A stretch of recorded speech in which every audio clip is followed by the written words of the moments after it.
Eric, I missed you, buddy. It's been a minute. Dude, it feels weird not doing a show on Wednesday nights. Even when I'm on the road, it feels weird to not do this. Yeah, I bet. But you had tons of live streams while you were gone, so It I was think so that great. makes up for it for a little bit. It was so great. All right, guys. Well, welcome to episode 123 of the Drag Drive Repeat Show presented by Summit Racing. Y'all, tonight, Drag Week 2025. That's what we're talking about. Tim Gourley is on as our special guest tonight. We're going to tell stories, and I'm telling you, get comfortable. It's going to be fun. We've got a ton of stuff. There's records that were broken, there's stories out the wazoo that you're going to hear tonight about Drag Week 2025. Mr. Eric White, hit that intro so we can get this thing started, dude. All right, let's do it.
Go ahead. What? Okay, I'm back.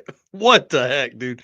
My computer went black after Huh. the intro finished. I was like, here we go again. Whew, man, I can feel my blood pressure go up there. All right, guys. My name is Mike Narks. Man, the ragged host here. This man. I can feel it. My blood pressure just went up. My right hand man, Mr. Eric White over here. Dude, introduce yourself. Tell him what you got going on, man. I am Eric White, co-host of the show in the news.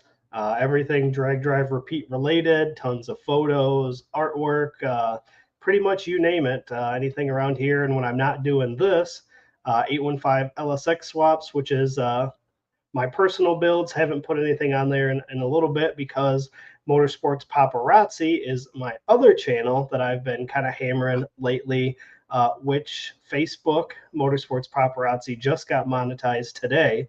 So you'll see me hammering away a little bit on that in the upcoming weeks.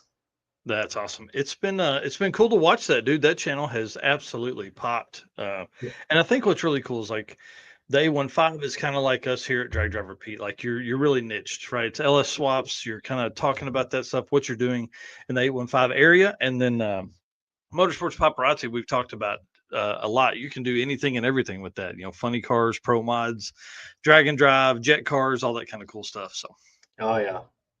yeah, I'm excited. So congratulations on that. I do want to let's go ahead and probably bring in our special guest tonight, Mr. Tim Gourley, the co-writer, co-pilot, co-driver on All of the above. all the above. Tim, introduce yourself. Tell them about Go Fast and all that kind of cool stuff. Hey, I am Tim Gourley. I am the photographer and owner of Go Fast Photography. I shoot everything from storm chasing to drag and drive. The drag and drive is really my favorite. Funny cars, pretty much anything with four wheels, some with two. As long as it's got an engine and wheels, I am there to take pictures of it. So Yeah, Tim had a great experience. He had to hang out with me for 9 days. Eric has had to hang out with me for 9 days. There's a lot of good stories that are going to come from this right here. I'm telling you. Tim, we need to also, I'll add it to the notes now. We need to talk about the diner on the first route day too. So I'm going to add that to the notes while we jump in here. Mr. Eric, will you do the race car friends and sponsors? Yeah, absolutely. All right. Well, you guys know that we couldn't do everything that we do without you guys supporting us. So thank you, all of our race car friends. You guys got to see a lot of race car friends last week at Drag Week. So I'm sure lots of stories there as well. So again, thank you to all of our race car friends and our sponsors. Obviously, we couldn't do all of this travel. These guys couldn't have went to Drag Week if it wasn't for these sponsors. So if you guys are spending any money, please take a look at these companies that you see on the screen right now and support those that support us. So Summit Racing Equipment, Deechworks, Molly Motorsports, Driven Racing Oil, Howard's Cam, J-Wire Solution, AFCO, Performa-Built Transmissions, Car Change 3D, Power Tube TV, Racing Junk, Sweet Patina, and WAF Racing. Yes, dude. It's been awesome. I got to hang out with the Summit guys quite a bit. We were going to go to dinner with them on the final night, and I screwed that up too. So, big shout out to them. Misunderstood. I saw the Summit truck leaving at like 4:00, and I thought they were headed back towards Ohio. We're almost to dinner with the Flings, and Tommy texted like, "Hey, you guys about done over there yet?" And we were like, "Oh," I said, "I thought you guys were headed back to Ohio when I saw you guys." And he was like, "Oh no, man, we're here. We're fixing to go eat dinner." I was like, "Oh man," so we wouldn't have had to pay for dinner if we had done that. Hey, where'd you go? Well, hey, listen. Sometimes when you're this ugly, you gotta your camera off. God dang! Yeah, there we go. I'm gonna keep rolling. I'm gonna keep How about rolling. Hey, there we go. Whoa! Oh, What the heck? heyo. That's not a good joke. I mean, y'all, sorry. Tonight Hey. is tonight's been like the last 2 weeks. It's been a little wild around here. Oh man.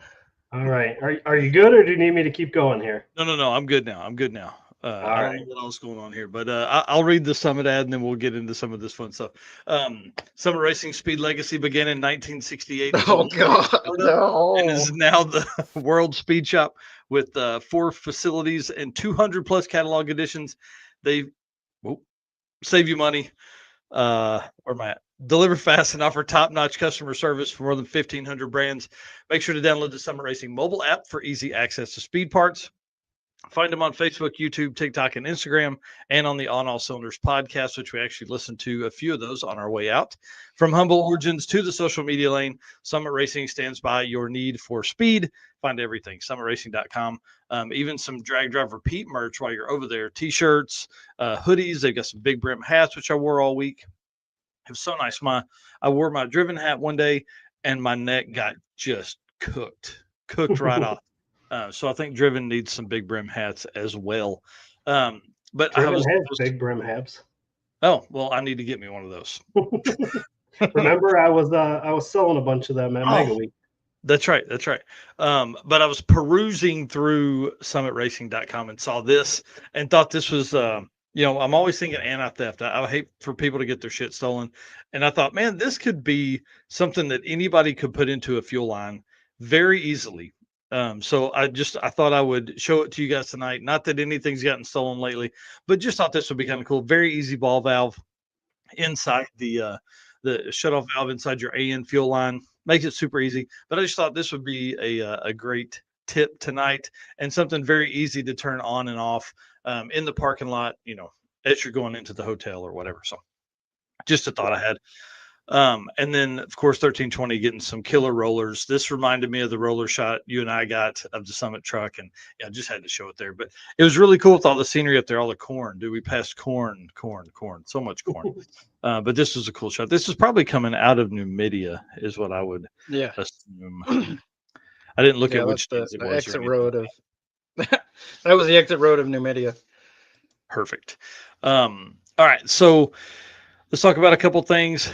Drag Drive Repeat updates. The shirts, the parking lot beer shirts are going back up on the website tonight. I did pull those down because I took those with Tim and I to Drag Week, and I didn't want to try and ship them while we were out there. So I pulled them all down from the website. They'll go back up on the dragdriverepeat.com/store. That'll be up tonight.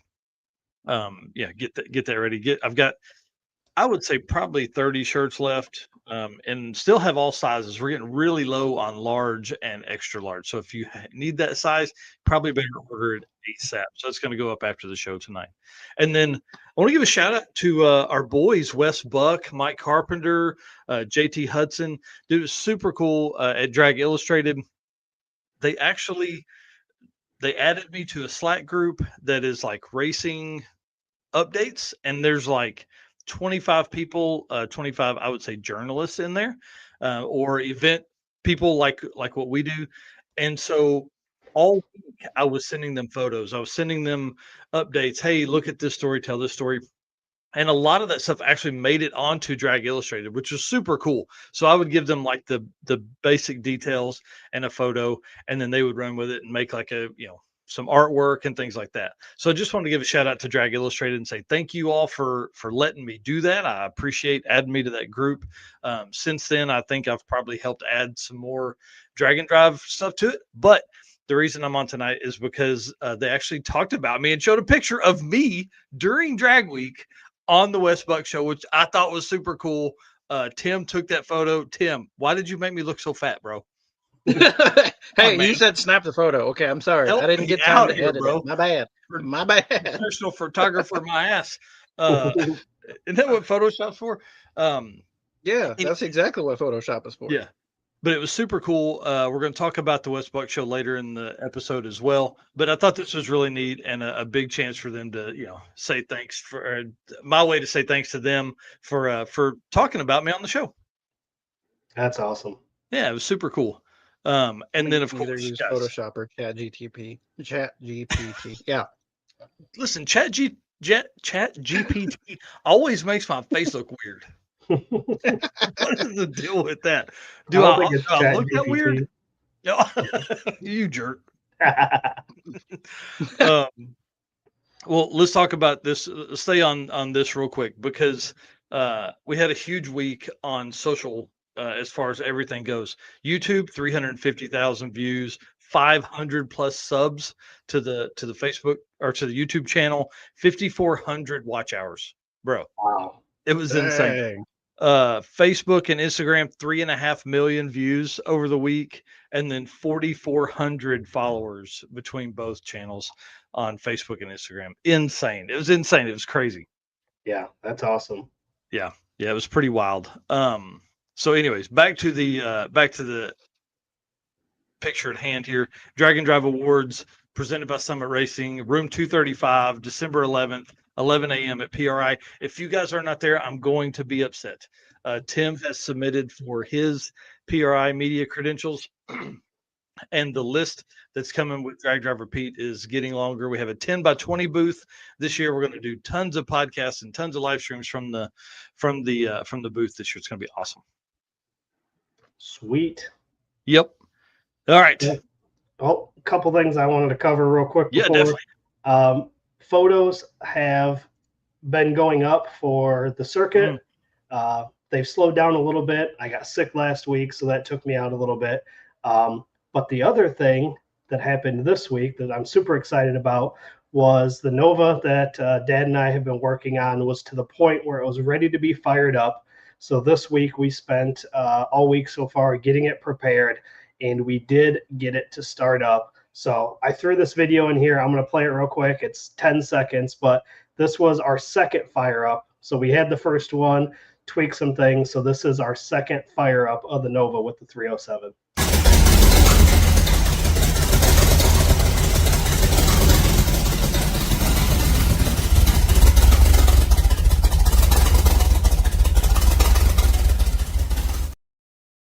Bro.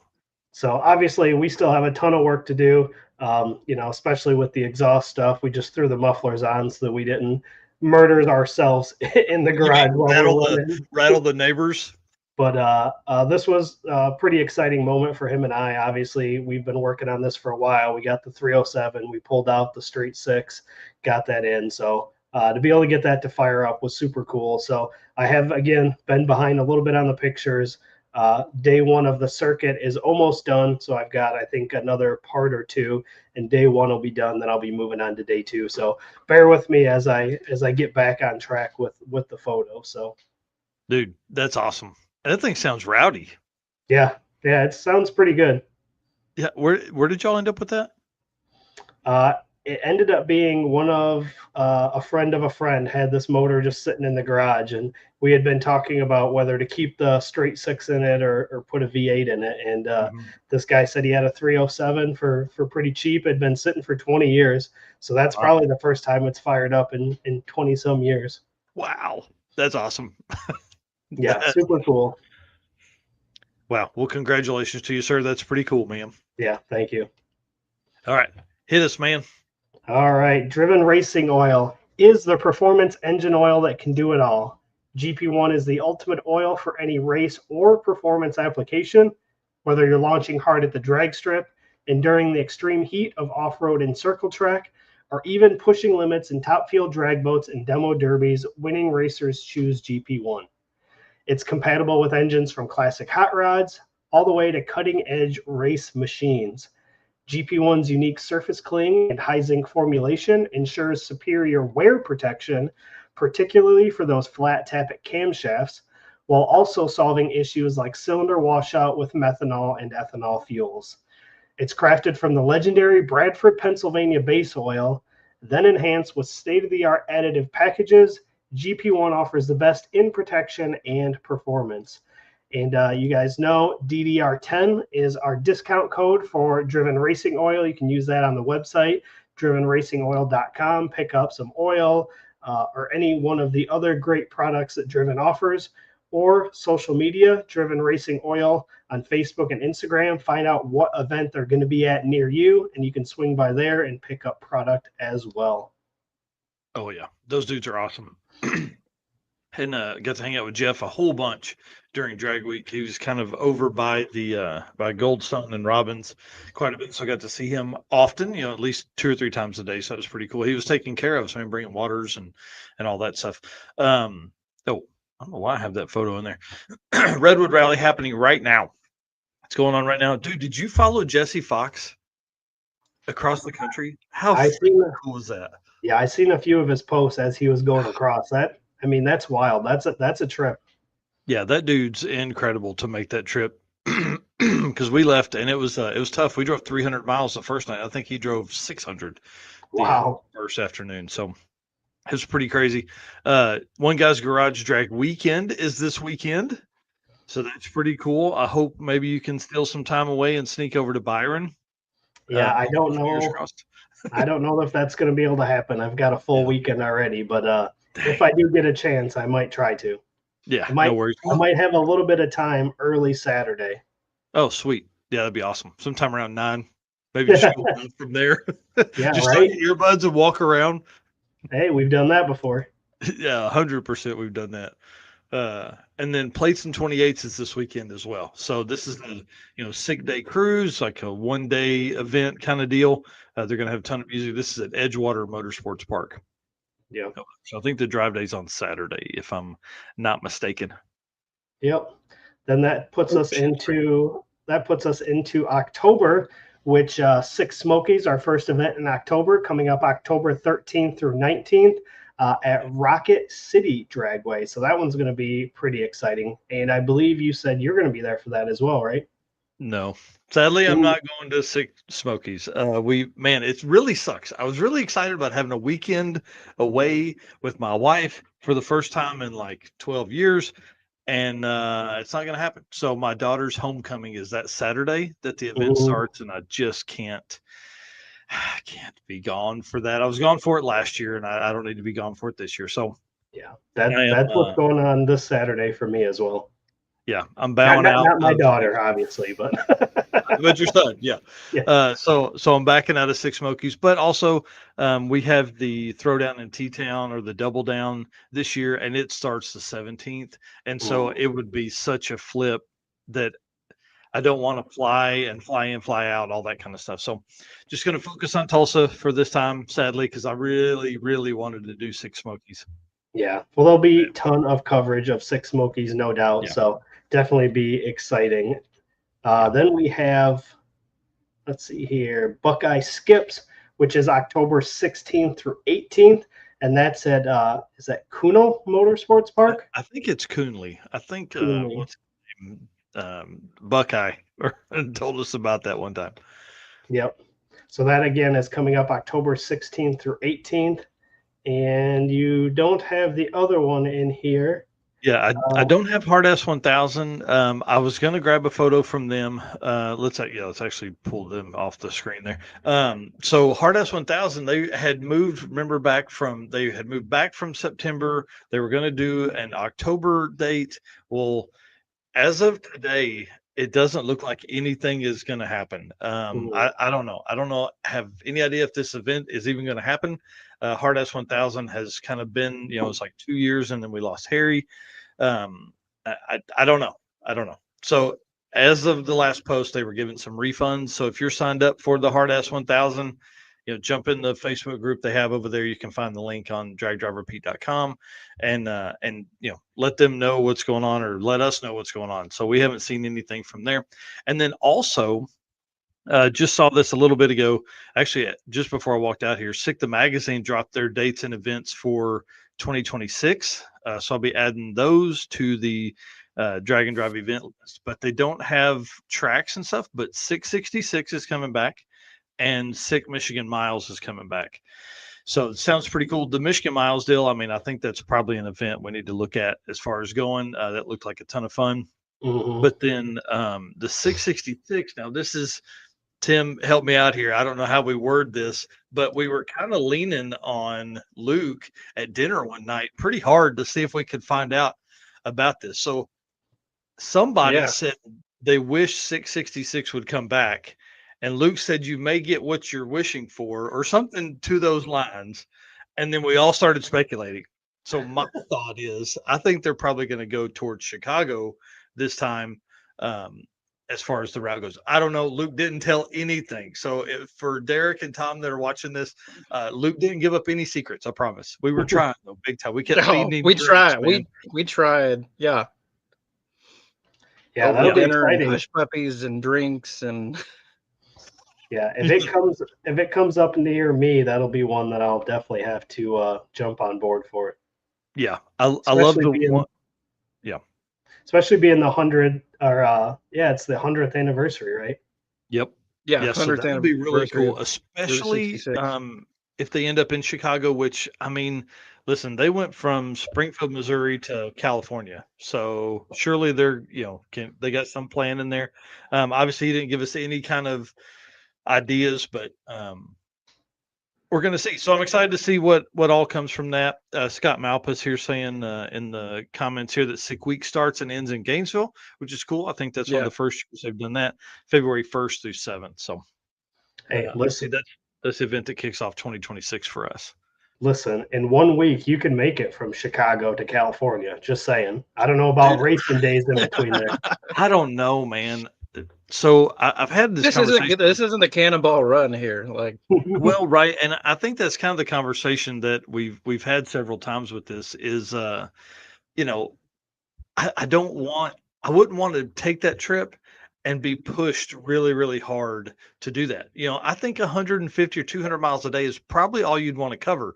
Well, dude, it's like 2,600 miles or something like that, right? Or probably not that far. It's probably 2,200 miles. Man, that's 10 days. That's a solid 10 days going 200 miles a day. So yeah, it can be pretty wild. Yeah, and that doesn't include any done though. I mean, we covered like 3,500 miles in 8 days. But you didn't have any fun. You didn't have any fun, and we were in a rental. It's 2,448 miles. 2,448. Yeah. Yep, 2,448. That's a minimum of 12 days at 200 miles a day. Yeah. And there's days where you would cover more than that, I think. But there's days where I think you could probably go 100 miles and spend 10 hours doing that 100 miles. Hey, and listen, it's kind of like the Power Tour, but the 666 Tour. Yeah, right. That's exactly right. All right, well, let's jump on. You guys can find all the event details at dragdriverpete.com/event list -2025 or -2026 for upcoming stuff. So I did want to real quick say, good job, Buckeye Skip, saying they have over 130 for their first year. Yeah, I'm excited for those guys. They have worked really, really hard to build up the just their whole entire promotion has been great. and there's a lot of people behind it. That area, I think, is a hotbed for something like this, a weekend event. So if you guys are still looking for something to do, Buckeye Skips, man, that's going to be a great event. That or this weekend, one guy's garage is up in that area, all that kind of stuff. Yep. Ralph here says you'll have cars that are days behind on the route. Yeah, that's the struggle. That's why it's not a power tour kind of situation. Everybody's got to do the thing. All right, well, let's jump into J-Wire because this is kind of when we start kicking off some of the drag week coverage here tonight. J-Wire Solutions is your expert car and marine wiring solutions provider. J-Wire Solutions can wire and plumb your hot rod, your race car, your drag and drive car. Plus, they offer products to make your driving experience better, like the heater bypass block off. Me and Jay had a great conversation about why this is so important. I'll just read you what they put here, but then you can also message Jay and ask about it. It says the heater bypass block off is designed to replace the thermostat in an OE style LS water pump, helping you optimize coolant flow in high performance or custom cooling systems. When paired with properly routed heater core lines, this block off prioritizes suction of cool water from the radiator and directs coolant flow back to the radiator. Cool water from the radiator and directs cool. Yeah. Anyways, helping you maintain more stable and consistent engine temps, especially in racing or high load conditions. This is important because if you just loop those lines, that area right there creates like I don't know, you don't get cool water to the engine. You get like this lukewarm mixture of stuff. So he really gave me this big long explanation why it's so important, and it's like 10 to 15 degrees and all, and like, listen, Jay's way smarter than I am, so just go buy this and put it in your car and be happy with it. So anyways, I thought this was a great product, and he's awesome. Yeah, I have one of these already installed on the Mustang's water pump. Nice. I can't wait till that thing comes out and starts hitting. Well, the first bit of info is the Thunder Road Raceway Park. And guys, this is important for us drag racers because this is a track that is now reopened because of drag racers and not dudes that have a whole bunch of money. Like this is has been reopened by the Always Send It guys, the folks that have the ugly ass car with the turbos mounted on the rear deck. I mean, like, this is awesome. This is really awesome this is what the community needs. Thunder Road Raceway Park in Louisiana. Please go down. October 11th is their grand reopening. Test and tune, no prep style. And it's funny, they were actually arguing with folks in the comments, which I love. I love when people, I want to do it so bad at Tulsa Raceway Park and Tulsa Speedway, but I can't, right? But these guys are in there because, they're like, hey, we're opening with no prep. We just, we got to get this thing going. We got to get some people in the stands. We got to get people through the gate. We're opening with a no prep style test and tune. If you want to come down, this track hasn't been ran in months. Come down, have fun. Let's do this thing. And people are like, well, you can't only run no prep. And they're like, dude, it's a track that's open. Shut up. Go to another track if you want to, And so we can do whatever we want. We own it. Yeah, right. Like, dude.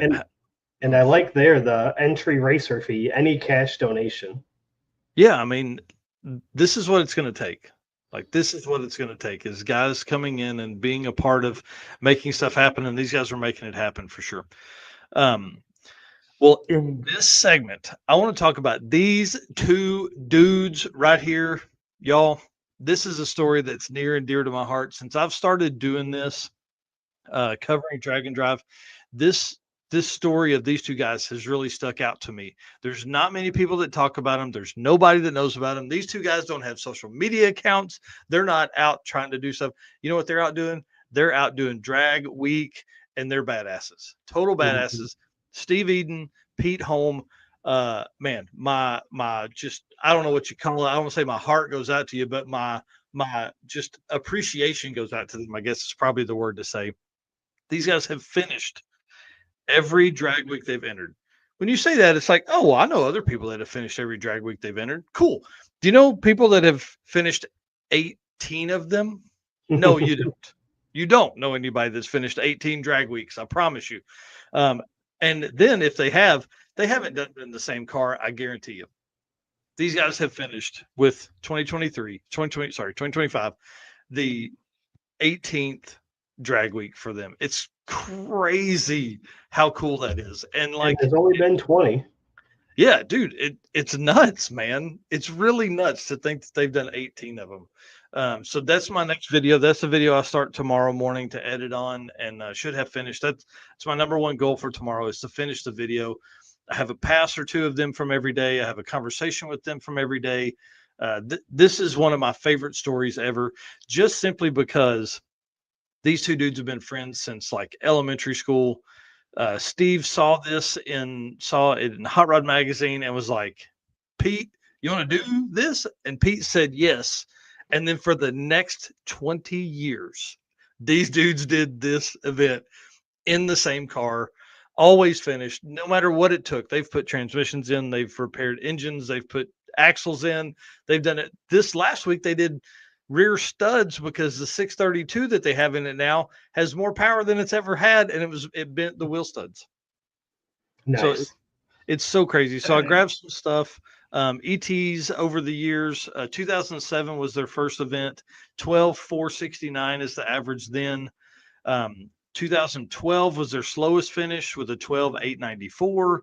And then their best finish was this year, 2025, with a 10,31 average, which put them into the SME, the Street Machine Eliminator bracket race. And then Steve goes like 2 or 3 rounds in the 32 car bracket race.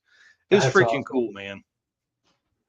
It was really cool. Last year, they ran an engine that Steve called the high school engine, which was a motor that he had in another Nova in high school. Really? So maybe he should be named Nova Steve. I don't know. But it's pretty awesome. This is one of my favorite stories out there. And this next picture is super cool. Yeah. So those are Hot Rod Drag Week 2008 t-shirts. How cool. Dude, there ain't nothing I can fit in that I was wearing in 2008. Yeah, no kidding. Working on this Nova, making memories, man. It was really cool. Brave doing those in white shirts too, working on the car. Right, blew my mind. The one story that is really neat is they had only ever done Drag Week up until 2023 when Six Summer came through, and that's basically in their backyard. Well, Six Summer 2023 comes around. They break I think they hurt the crank in the motor or something like that. And that was the first event they had failed to finish, Six Summer 2023. That also put them to where they could not do Drag Week 2023 because Steve couldn't get the car back together in time. Mm-hmm. So 2023 is the only year they've missed since they started in 2007. Absolutely crazy. Yeah. Do you know where they're from? I don't. Close to you, though. I mean, I think they're Southern Illinois, maybe. I don't know. They don't have Facebook. So, typically that's my go-to is I just do that. Well, we were at the route stop when I got this photo. I took both of these photos, by the way. This 2008 t-shirt they were wearing at Drag Week 2025, which, listen, that just tells you you're an OG. If you're in like a first 10 years shirt and you're out there in the pits cruising around, which we see that quite a bit, but dude, 2008. But when I took this photo, what was the story was I telling? God, I don't know. Anyways, badasses, total badasses. Love these guys. Need to have them on the show. Oh, I was talking about Steve he's like, hey, I should probably have your number in case something happens. I can keep you updated. I'm like, dude, please. Whips out a jitterbug. Like, it was awesome, man. It was awesome. So we had a great time. Really appreciate them. Appreciate Pete. Really, I talked to him quite a bit more than I talked to Steve because Steve would make the pass and I'd run over and grab Pete and ask him how that was. Was it the quickest? All that kind of stuff. Steve ended up running a 10:25, I think on day 4 of the week or something like that. And that's been his fastest pass in all of Drag Week history. So it was right there. I got it on film and all that kind of cool stuff. So that's my video for tomorrow, is to put that one out. How cool. Yeah, I'm pretty excited. I hope that at some point in my future, there's something I have done with somebody else for 20 years, Well, we've done this for 3. We only got 17 more to go. Right? Hey, remember when we did 6 Summer for 20 years together? Right. Yeah, super cool story there. But again, appreciate them for all the work they put into that. No trailer. They just throw the slicks in the back of the car, small toolbox that goes with them, and they just fix stuff along the way, man. It's pretty cool. Yeah, that's awesome. You know, it's what we always talk about with one car, having one car that long, you kind of end up getting to know, you fix stuff and fix stuff and fix stuff. Now they're to the point where, maybe there's not that much to fix. Right. So, except for wheel studs. Right. So anyways, thought that was pretty cool. All right. Again, great to hang out with Jay. Got to talk to those guys a ton because they were in the running there for the street race small block power rider class most of the week. Got some good insight from them. They struggled a little bit. We'll talk about that here in a minute, but just want to say thanks to Jay and Brian for being so open during the week. Cause man, there was some times where Brian was like, nah, I don't want to talk to the camera, like don't bring that over here. I don't have good things to say. So don't bring that over here. So, all right, well, let's move on. Molly Motorsports and get into some of this street race power rider small block stuff. All right. Attention racers and high performance enthusiasts, are you ready to start your next engine build? If so, there is no better time than right now to go check out Molly Motorsports all-in-one Power Pack Piston Kit. With over 1,200 applications, these kits come complete with pistons, rings, wrist pins, and the clips, all designed to work together. Molly Motorsports Power Pack Piston Kits take out all of the guesswork. So there's no more trying to determine if a piston will need this ring to work with a certain cylinder size. Molly Motorsports did all of that engineering for you so you can get to the part that matters, which is building you a power plant that leads to victory lane. Visit mollymotorsports.com for more details. And for the podcast listeners, Molly is spelled M-A-H-L-E.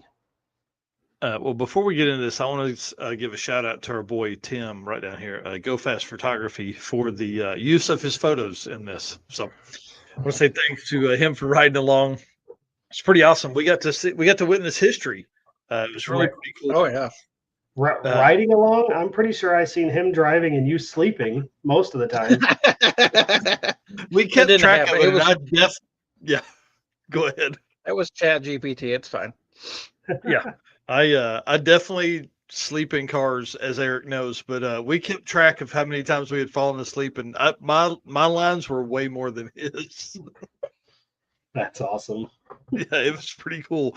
Well, the street race small block power rider class, dude, that's my jam. I love that. We love that. I feel like these cars are really kind of what Drag and Drive is built around. 850 class limited. These are cars that would be in a parking lot and on a cool set of wheels, look no different than any other show car.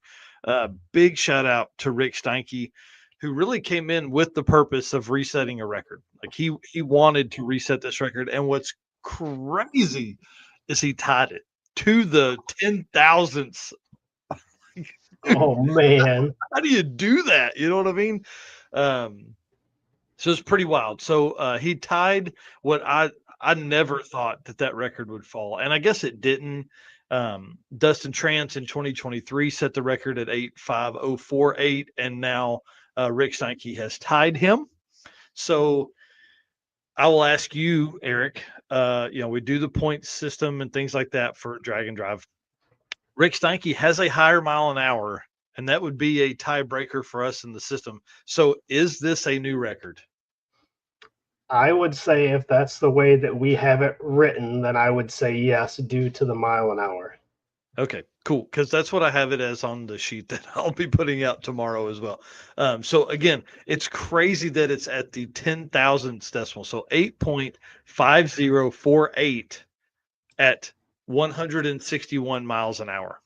That's so crazy to tie that specific number. You know what I mean? Yeah, to run it like that. So here's where it's kind of cool that it breaks down. So Rick Steinke's ETs throughout the week: 8.506, 8.502, 8.504, 8.507, 8.505. Second person to ever do all 5 days with a 0, only behind Dustin Trance, who in 2023 did 8502, which Steinke did as well. 8508, which Steinke didn't turn in a slip that slow. 8502 again, which Steinke didn't have two 8502s. Another 8508 for Trance and an 8504. Man, So that is crazy. dude, pretty wild that you end up, that close across the entire week. So without the 502 on day 1 and day 3 for Dustin Trance, like you just wouldn't be there. And what's crazy is we talk about like a thousandth of a second. Big shout out to Randy Seward, who says this, who literally told me on the camera.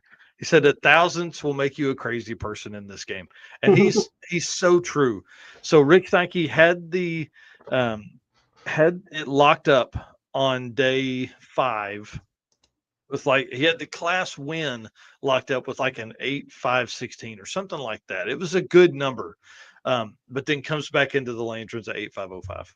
It's crazy, dude. Or maybe he ran 8.505 and then came back because he wanted to do just a little better. But with the one and dones for the first round, it was pretty tough. So the top 6 finishers in that class: Rick Steinke, of course, Ed Schwartz, bro, knocked it out of the park. 8.522 on day 1, finishes second with an 8.5108 average. Yeah, with a best of 8.502 on day 4. Yeah. So I'm gonna hurt some people's feelings that were in that class with him. He said he didn't touch the tune-up all week. Bro, like that hurts my heart for some of those guys. What kind of car was he in? He's in a white 70 or 71 Nova. Okay. Yeah, kind of our jam. Yeah, pretty Nova much. and 850. Stop talking. That was man. It was awesome. Had a black vinyl roof. Car just worked, man. It really did. And could he have won the class that week? Who knows? I mean, being we say that far off, he was 600ths off. Like I don't know if he could have gotten that, but he had some pretty salty runs that week. And then there were 2 days. I know he only did one and done on day 1, like turned in the 522 and was going. And he said that's his normal MO. He's like, man, I normally don't do anything. Randy Seward was there. We'll talk about that in just a minute. And so that's kind of why Schwartz just turned his time in and got on the road. But Anthony Cruciata, who is not a new name to this, he's done one event before. He made one pass in 2019 at Drag Week, then went home, fixed the car, raced it around, and then came back this year. Ended up third, 8.5212 average for third place with 2 time slips submitted at an 8.513. I'll let you run through the rest of them, and then we'll talk about some stories. Yeah, so then that puts us at 4th place, which is Brian Acton with an 8.5248 with a best pass of 8.512. So that's a little bit off from their normal. Yeah, those guys struggled and they were frustrated. I mean, I was being serious when I said that there were some times where Brian was like, "I don't want to talk. I don't want to tell stories," because man, they're competitive. Well, and like super competitive, obviously, but then at the same time, like those guys just couldn't get that number ran. They ran a ton of like 55s and 54s and all that stuff all week. It just wouldn't get down there. As you can see, I mean, dude, number 2 ended up with a 851, which is the biggest spread we've seen in several events. Yeah. Summer especially. Those guys are like the first top 5 are generally 5-0 numbers. Yeah, which is wild because you go back 5 years and an 8.52.4 is fine to win a class like that. Oh yeah, yeah. And just shows second or third place is like 870s. Right. It just shows how much this class has evolved, in 5 years. So, so that was 4th place. 5th place was Keith Baker with an 8.5538 with a best pass of 8.513. And then 6th place, Dustin Trance with an 8.5716 with a best pass of 8.54. Again, a little bit off of what their norm is as well. Yeah, those guys on day 0 went Tim, am I remember it went under like 2 or 3 times, and on day one, I think. Yeah, I think so. Yeah, I think they ran. I They think were the the ones that like first. ran under, and then I think they Mhm. went under again, and then had to. Yeah. Yep, I think day one that. Yeah, I think you're right. I think they went under twice, and then turned in like a 56 or 58 or something like that on day one. They Yeah. struggled all week. And when you So get a big event like this, you can't always get those passes to come back up and try again. So that's yeah, what makes it difficult too. When you get, I mean, how many cars were there? about 410, 412. Yep. 412. Four? Yeah. Yeah. So I mean, when you run under that first time, you're like, I better get a good one next time because I might not get a third. And then I can't imagine running under a second time going, crap. Like, Yeah. how many more passes am I going to be able to get today? Yep. And let's talk about that for a second. The struggle that a lot of these guys had was um so the way it was set up is you only got one pass during your first call, right? Mhm. So AB radial slick got one pass during the morning run. C class got one, D class got one. Then it was open run. Dude, you may get two at that point. So, when you start trying to do the math, like Rick Steinke said it in one of the interviews with him, he said, I made a pass at like 9 o'clock this morning. The next pass was at 1:30. That's Mhm. 4.5 hours difference. Like there's the data you had this morning, completely throw it out the window. Right. Guys like Acton and them would make a pass and literally loop almost right back to the lanes. So they Mhm. could some kind of backup, turn it up, turn it down, whatever. So Yeah. there weren't nearly as many unders ran this week as there were 57s, 58, 61s, all that kind of stuff. And then guys turning them up and then going, you know, under just a smidge, and then you're in trouble. Yeah. And with a class like this, if you're gonna want to be competitive, unless you run an 850 something on that Yeah. first pass, most of these guys aren't going to one and done. No, If you want to be competitive, if you want to try to podium, a no. lot of guys may be happy with an 852 and turn it in and go because they know it's going to be 4 hours. But those guys, like, you don't get an 850. What was the average? 8.5048. Like, Hmm. you don't get that average with a one and done every day. No, no, definitely not. And Rick did that a couple days. He got some salty numbers early and then was gone. New names this year: Anthony Cruciato. We talked about him a minute ago, but also Keith Baker, who ended up in fifth. First time to drag week. He did sick week earlier this year for his first drag and drive event ever and finished with an 868 average. So, or no, sorry, not 868, 855 average. So pretty awesome, man. To be out there and doing it, and built the car for him and his son to do that. Says he does a ton of no prep stuff.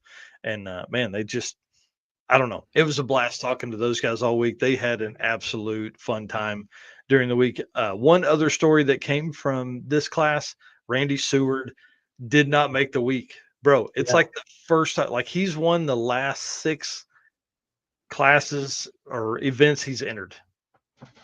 What And what broke? head gasket. Mm. He was right next to Brian Acton, who ran, I think that was, hang on, when were we at Maple Grove? That was Maple Grove. That was day 3. Day Yeah, 3, yes. day 3. So, let's see, Brian Acton, day 3, yeah, 851. So nearly Brian's best pass of the week, 851 with a 5, and ends up like just at the finish line, popped the head gasket. It was a huge plume of smoke, kept the car straight and everything like that. But it's pretty wild to watch it down there. Like, oh crap, here we go. This guy's fixing to wad it up, but he didn't. Kept it out Yeah. of the wall and everything like that. So it's pretty cool. Yeah. Speaking of keeping cars straight, I did see that video of Goldstone looking like he was gonna go up and over the wall. Dude. Yeah, that's a crazy story we're going to talk about here in a minute because I want to get into some of those unlimited guys. Man, that was a crazy struggle for those guys. But the 850 class, hats off to all those guys. Like, let me run through here real quick. I want to see how far down you had to go. See, 6, 7, 8. The top 9 cars had an 8-second average. Jeff Oppenheim being number 9 with an 890 average. Uh, Hmm. 29 cars in that class. Wow. Yeah, so pretty awesome. Well, And congrats to Rick for sure. yeah, he definitely earned it, man. 85 O's every day, in a completely different atmosphere just about every time they came up. Where we Numidia, and it was like the water grains were super high, but the weather was really cool, and so everybody struggled in that class with going too fast. Everybody was really fast Oh at yeah. Numidia. Trying to think of what else happened in that class. Man, there were so many cool cars. Green Javelin was in that class. There was a couple stick shift cars in that class. What else, Tim? Help me out. I can't, man. I can't. Dude, I don't Tim know. was just taking I'm photos. trying to remember yeah, I know, right? Trying to remember the entire week on as little sleep. I think I've got more sleep in the 3 days that I have been home than I did the entire time we were gone. So Oh, 100%. At one point, we were counting it. We were 3 days in and had 6 hours of sleep. yeah. How many photos did you end up with for the week? Around 9 or 10,000. Yeah, that was about A what I week had from last year from too. Saturday, yeah, from Saturday when we started at Outlaw Armageddon to the end of Drag Week. I think I ended up around the 10,000 mark for photos. Wow. Yeah. Do you have anything in the notes for Outlaw Armageddon? Yeah. Okay. Yeah. I So, won't ask questions about that yet then. yeah. So the next segment is like kind of the fun Tim and I tell stories from from our trip. Thanks to the team at Molly. Love you guys. You guys are awesome. I appreciate them and all the support they've given us. Man, they answer so many dumb questions of ours. So if you have dumb questions about Pistons, hit us up. We'll get you in touch with those guys over there, and we'll go from there. Yeah, Ralph Foy here saying Scott broke the 4-cylinder drag and drive record with the Talon. That's right. We're going to talk about that on Saturday because I want to dig into a little bit of that as well. Scott Glassbrook with the 4G63 rear-wheel drive converted Eagle Talon. All right, so thank you for being our race car friends, guys. Hit the share button. Tim and I are fixing to tell fun stories right here about Drag Week. Just look, it was so cool walking around, and I know there's other people that have t-shirt brands and people buy their shirts up, but dude, there's nothing cooler than seeing people wearing the race car friends shirts or the drag driver Pete Summit shirts and hats. Man, the big brim hats were a huge hit. I think they sold out again. And then seeing the parking lot beer shirts, like those literally went out like the week before drag week, so people got those in, and probably most took it out of the package and put it in their suitcase. Right. So it's super cool to see those around. I want to say thank you all for all of that support, and I really appreciate it a whole bunch. We had several shirts that were sold at the event as well. Several decals sold there as well. I did a really shitty job of setting up every day like I thought I was going to, and sell shirts on site and all that kind of stuff. I just never had time. And then thank you so much to our sponsors, man. I mean, really, we can't do this without those guys. Being able to hang out at the Summit truck just every day for a couple of hours while I either uploaded a video or, just talked to those guys or, sorted through all the stuff we had going on. Appreciate them. Deechworks, Molly Motorsports, Driven Racing Oil. Those guys are awesome. Driven Hat here. One big shout out to Jeff, who came out, who actually had some oil on hand. Summit brought some Driven oil on hand as well, who's really cool. Howard's Cams, J-Wire Solutions, AFCO Racing, Car Change 3D, and Performer Built Transmissions. Bro, I'm so sad I didn't come by there. We're going to talk about that in a minute as well. PowerTube TV, who gives us an outlet for all of this other content as well. WAF Racing, Sweet Patina, and Racing Junk Classifieds. We can't do it without those guys. So if you're doing some shopping, hit those guys up. We would appreciate that for sure. And then the gentleman's agreement is simply this: we love doing this. Like, we're going to keep doing this, but we need you guys to hit the follow or subscribe button wherever you're watching this. That's the agreement. We'll do this, you do that. We'll have a great rest of the show. Okay. Let's do some Deechworks stuff because this is fun. Deechworks is a leading manufacturer of high-performance fuel system components. The DW product line includes fuel injectors, pumps, modules, fuel rails, regulators, filters, lines, and fittings, and surge tanks, all engineered to support power levels ranging from 400 to 2200 horsepower. Guys, find Deechworks.com. Type in DDR10 for your setup for any of what I just listed there for your car. They have the complete fuel system that you can use. DDR10 gets you 10% discount on anything you order, including all the cool shirts and all that kind of stuff they do as well. All right. This segment here is about fun. So we're going to talk about some stuff. We're going to start with Outlaw Armageddon because that's what started our trip. So I rented a car. By the time we got to Outlaw Armageddon, we had 300 miles in. Okay. It was pretty wild. Okay. My first Outlaw Armageddon, it was at Tulsa Raceway Park for the first time ever. It was pretty crazy. Tim, what'd you think, dude? It was fun. I went to, I think the first Outlaw Armageddon and the second. I don't remember if I made it to the third one or not. So this is the first Outlaw Armageddon I've been to in a while.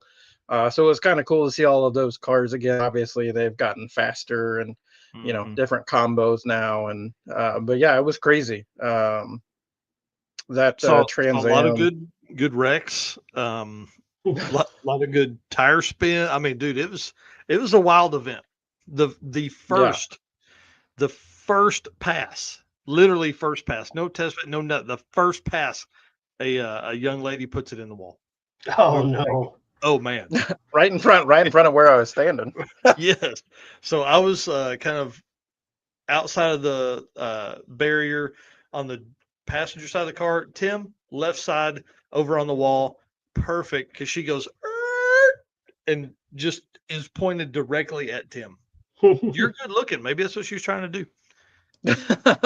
She basically parked right in front of him. Yeah, basically, yeah, right in front of me. It was crazy. Yeah. So you guys stayed. What day was this? Friday? Friday. Yep. Okay. And Yeah, you guys Friday. stayed there it was Friday. all day? Yes, we stayed. We got to Tulsa at 1:30. Something like that. About 1:30. And then stayed until 1:30. Yeah. AM. Yeah. So we were there all day. We stayed until they got finished racing and then jumped in the car and drove to Springfield, Missouri, which was about 3 hours from us, and slept in the car for the first night for 3 hours, 2 hours. Yeah, 2 hours, 3 hours, something like that. Yeah. Well, it was pretty wild. Being to Outlaw Armageddon, if you finished at 1:30 in the morning, that's early. Yeah. Oh yeah. That's what we were kind of doing the math. We're like, okay, should we like leave no matter what at 11? And we were like, oh man, maybe, I don't know. And by 11, there were still some pretty cool cars in. And the guy, who drove the black Firebird? Chase. I can't remember his Wallace, name. Willem, something like that. I don't know. It's a W. Chase Wallace, I think. He had won the high roller race Thursday night. So he was still in. So we're like, well, we'll stay. And it just kept, well, we'll stay. Well, we'll stay. Well, we'll stay. So then we stayed till 1:15 and then jumped in the car and hauled ass and made it to Buc-ee's. Did you see any drag and drive participants? So only a few, I think 15 entered. We went over. I went over there twice to kind of that area, and nobody was over there. So saw a few cars. Didn't really get to talk to anybody. Really saw Felicia one time, to be honest. She was at the starting line with another class, and just said hey. And so we need to have them on, talk about that event and how they did and the drive and stuff like that. The drive looked awesome. Drove all the way over to Stillwater. One day, 200-mile days, basically. So, what were some of your guys' favorite cars then for Outlaw Armageddon? Dude, there were so many cool ones. I really liked Ryan Martin's car. Obviously, that's first gen Camaro gets down. I like Jimmy Dale's 50 Shades of Brown. That's a cool car. Yeah, that one's cool. I don't think he raced on Friday though. No, they I think they did like a deal on Thursday and then they raced on Saturday.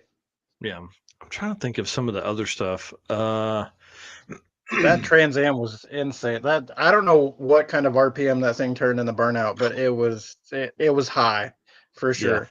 Yeah. It was all of them. Like, dude, it may have been like 10,000. I don't know. It was pretty insane. It was nuts. And it was pro charged and nitrous on top of that. It was crazy. Yeah, wow. That car was really, really fast. So that started our week. That started our trip. Our legendarily epic trip is what we kind of started referring to it as. We jump in the car, drive to, so that gives us Oklahoma. Then we end up in Missouri at Bucky's at 4 a.m. and slept until 6. The car was so packed. Hang on. Do I have a yeah. So this is Oh, please. Yeah. Do you got a the picture? car before I picked him up. Mm-hmm. Okay.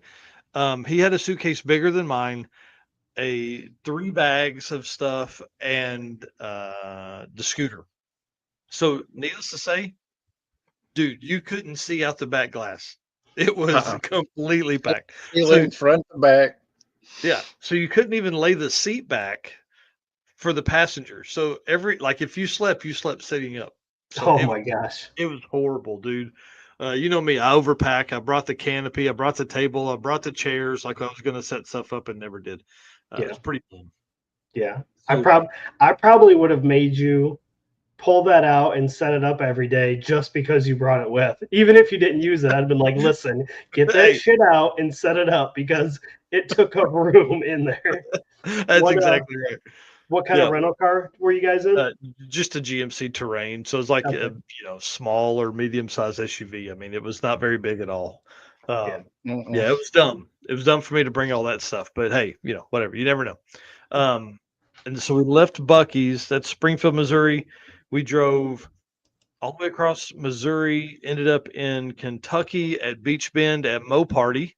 That's what this photo here is from. Mo Party was pretty cool. Got to see Thomas Robb, who was doing autocross in the red truck that actually he raced at the circuit, and then got to hang out with our buddy Matt Monroe, who runs Smoked Meats and Mini Trucks podcast, and then is a big deal within the Sublime Technologies, which is like a Gen 3 Hemi swap company. They basically make a wiring harness and all that kind of stuff for the Gen 3 Hemis. So it was pretty cool, man. We got to do that. We stayed there for 3 hours. Yeah, 2 or 3 hours, something like that. Where'd you end up getting tickets to get in there? So we were going to buy them, but luckily Matt got media passes just right before we got there, like literally 15 minutes. Matt hooked us up. Yep. So we walked, he met us at the gate, gave us the media passes. We walked in, and then of course at the end we gave them back to him. You know what I mean? We didn't need them after that, but that gave us our second wristband, our Mo Party wristband. Yeah. Cause we ended up with, yeah. Go ahead. Yes. We had Outlaw. Oh yeah. We ended up with a VIP wristband. Yeah. It was pretty cool. So they gave us 2 wristbands to be cool. Everywhere with at that point. Autocross, got to see Tom Bailey make a pass in the Durango. You got to ride in the truck, right? Yeah, got to ride in the truck with Thomas. That was pretty cool. It's all-wheel drive, basically a 03 or 5 96, I don't know, Dodge Ram put down on top of a Dodge Charger all-wheel drive Hemi setup. Pretty cool. Is that your first time being on an autocross track? No, I rode with some underpowered car like 10 years ago, but it was the first time to do it with any kind of power. What was crazy though is as we're in the lanes, he goes, "Man, I should have put gas in this thing." Well, about 2/3 of the way around the track, it reared its head. We're going around a pretty hard corner, and it goes. It's like, well. So that was pretty fun. So let's see, that got us into Kentucky. I'm trying to remember the states that we crossed. So you're into Saturday now, right? Yeah, we're definitely into Saturday. And so for the folks that are watching this on Facebook or YouTube, you can see our route. The lower route, the southern route there is our trip out, right? So we made a stop at Beach Bend to do Mo Party and then just cruised. I think we left 4 or 5 o'clock, something like that at Beach Bend. I think it was 4 o'clock. Yeah. And then we didn't get to Maryland until, dude, when? 5 a.m. 5 a.m. Yeah. So that's 2 nights in a row, if you're paying attention, that we're up till 4 or 5 o'clock a.m.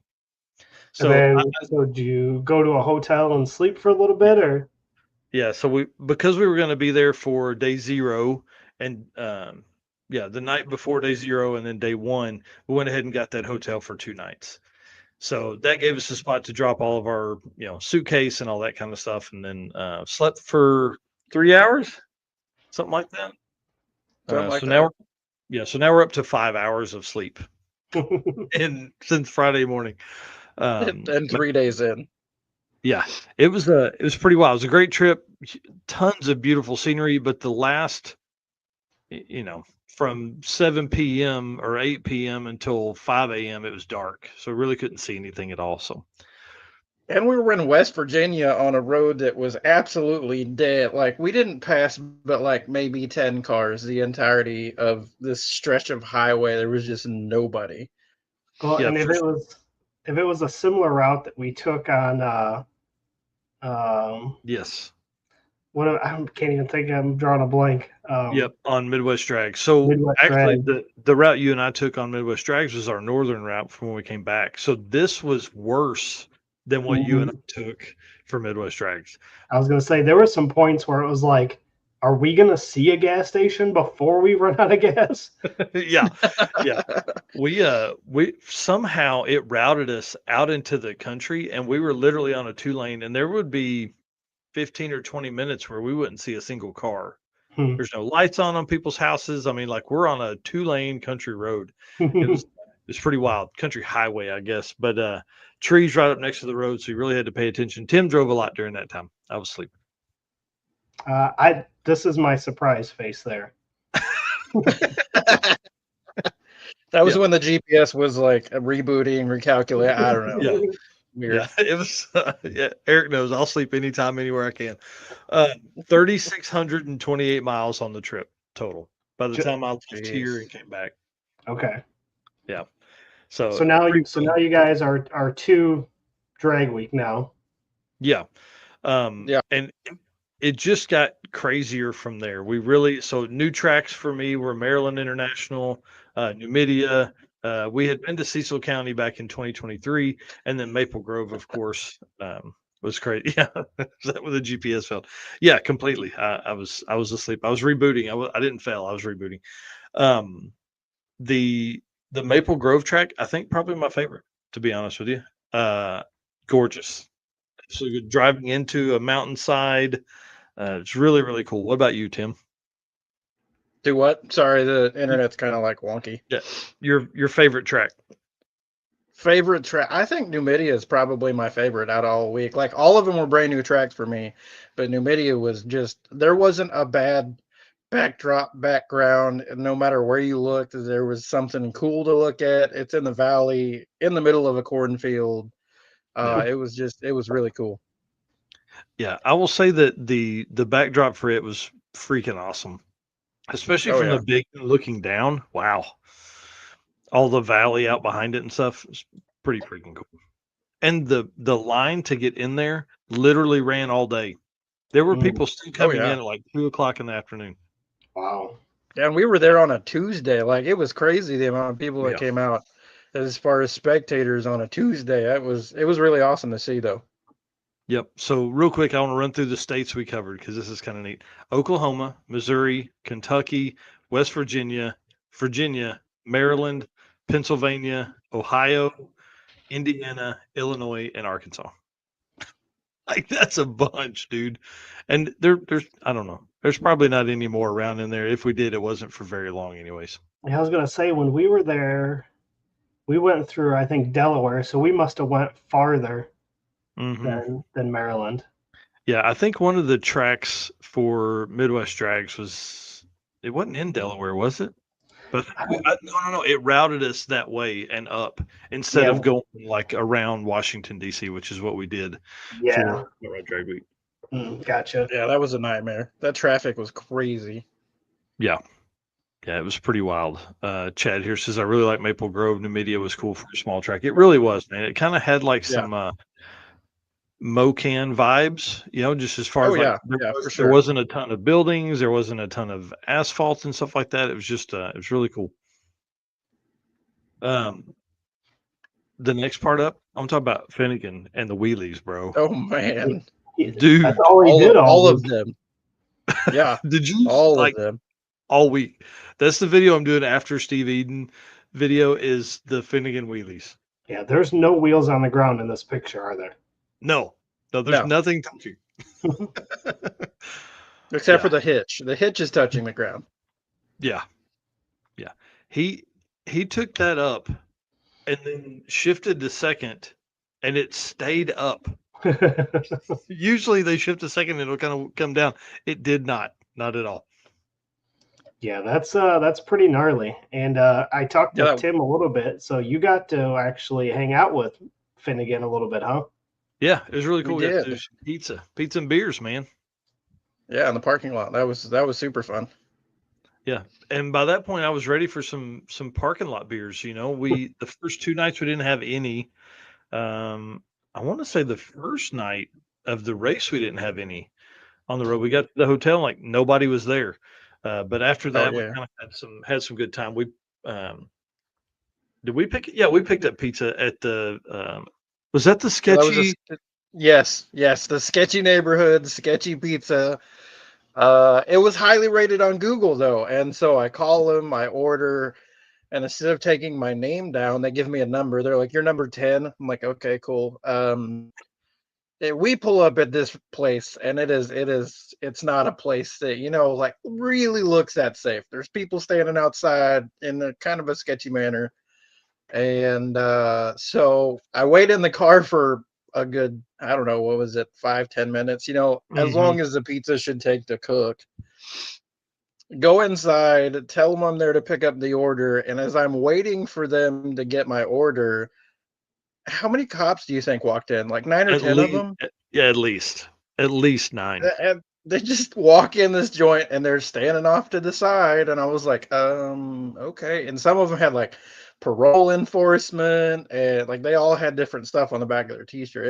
It was wild. Yeah. Yeah, the sheriff, parole enforcement, police officer, and so they come walking by. So Tim's in, I can't see him. They come walking by, and then it's quiet on the street. There is nobody on the street when they did that. So it's pretty intense. So we get that. Yeah. We go back. That was when we had the beers and pizza with Finnegan, and then Chad here saying I took a tip from Tony Angelo for cheesesteaks and went to Gazzo Steaks. Sounds pretty good. Ooh, But Tony yep. Angelo, big shout out to those guys. They bought like 100 pizzas for the Eastwood route stop. Oh wow. Yeah, It was good too. It was a good yeah. pizza. And And what was then really cool is it gave everybody a chance to just kind of hang out, man. People took the opportunity to really spend the time together and do that. It was really fun. yeah, Jim here saying he was in the other lane during that wheelie. Oh, yeah, man, Oh yeah. that it was crazy. Whoever was in the other lane with Mike got a show. Got a show Every uh, time he made a pass. every time. Even on the last day when he was using like a borrowed stock T56, still got a show. Do Yeah. you want to talk about the day one route stop? or the fact that we missed one of The them, lag thereof. the one that we were looking forward to. Yeah. So your boy over here, I'll blame it on me, even though Tim was reading the paper directions. Um, we're so they had like the ride with GPS deal. You could scan the QR code and you could follow it on the route. Like it wouldn't give you turn by turn directions, but you could see it. Right. So we were using the screen on my phone and the route turn by turn directions on the paper to kind of figure out where we were. We hit the first route stop. It was great, man. We're having a great time. Tim's Oh, taking a ton of photos. The second route stop, I'm like, man, we haven't seen this thing anywhere, and we mm, haven't seen Carson in a little no. while. We're like, man, are we We were lost? I'm like, also, on I will I Google. will interject and say that we were boogieing down the highway and taking a whole bunch of like rolling shots and videos and pictures, and so we kind of got distracted by that and Yeah, somehow missed the turn for the second route stop, which was a diner, a place that we could get food that didn't come from a gas station. And yeah, we didn't realize we missed it until we were to Numidia Dragway. So we were like an yeah, hour and a half from it. yeah. And that was the cool old diner, wasn't it? Oh yeah, yeah. Yes. The cool old guy. Tim didn't talk to me for 15 minutes. The one that would have been great I to was take like, pictures at. Dude, yeah. it would have been great for photos. Great for photos. Tim is like jonesing to light paint. He's like, dude, Uh-huh. he's all telling me what all he's gonna do, and we just right on by that, dude. Yeah, we go to get off the highway, and I was like, wait a second. This says, I think it was like a left or a right, and this thing wants us to take a left, and I was like, something's wrong. Like this isn't matching up. And I Google input the name of the diner, and we're past it by like an hour and a half. And then there Yeah. was dead silence in the car for, like Mike said, probably a solid 15 minutes. It was just like, and I was like, dude, we'll go back. And it was already like 11 o'clock at that point, and we were both like, no, yeah, let's not. So we didn't, sadly. But you know, your boy missed one, and it would have been a great one because then we didn't have a diner the entire trip. We didn't eat at Waffle House the entire trip. I failed everyone. It was sad. You didn't get to the we did barbecue get place? barbecue. Yeah, we did get to the barbecue Yeah. That's place. right. That's right. Yeah. That's right. Yeah, we did do that. Well, we talked about the Finnegan shots. Yeah. Sorry, here. Let me get this here. I want to talk about these rollers. And Tim, I want to Oh just yeah. lead us to how much fun did you have doing these?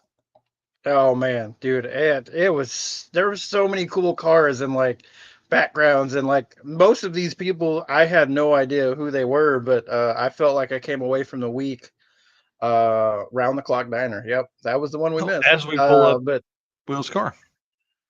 yeah, right. But yeah, like I went into the week not knowing a whole lot of people, but I came away from it feeling like I had like 400 new friends because it was Yeah. just so much fun. Yeah. The rollers from this trip, you guys got to go follow Go Fast Photography right now. Just pause this, go over there because it's bangers. Or There's more where those came from. Oh There's a yeah. whole lot more. I think tomorrow I'm gonna get back to working on them. I don't know. I was good Sunday. Got up, worked on a bunch of photos, got some stuff posted. Monday was get back to the grind. Had to Mhm. gym, get ready for work. Tuesday went to work. Today I didn't get anything accomplished because I woke up feeling like I got run over by a dump truck. So we're just Yeah, gonna somebody chalk said that that. up to Yeah, drag and somebody drive said you can't hangover. drive. Yes, 100%, dude. I had it hard. I didn't do anything car related Sunday at all. is there going to be albums of these photos on Drag Drive Repeat Facebook? Yes, yes. So I've put out day 0. Tim is providing us with Yeah. some photos because he's so nice, and we love that dude for doing that. Appreciate that a whole lot. But you know, he's going to share just a small portion of the stuff with us to put on. Go Fast will be your main source. A couple hundred photos there for sure out of his 10,000. Um, Dude, it was so cool. I want to tell a story of the first drive day because like that was the day we went through all the crazy mountains, right? Or was that day 2? No, that was I think that was day 2. That was when I took this roller where we ended Okay. up. Yeah, we left Numidia and headed to Maple Grove.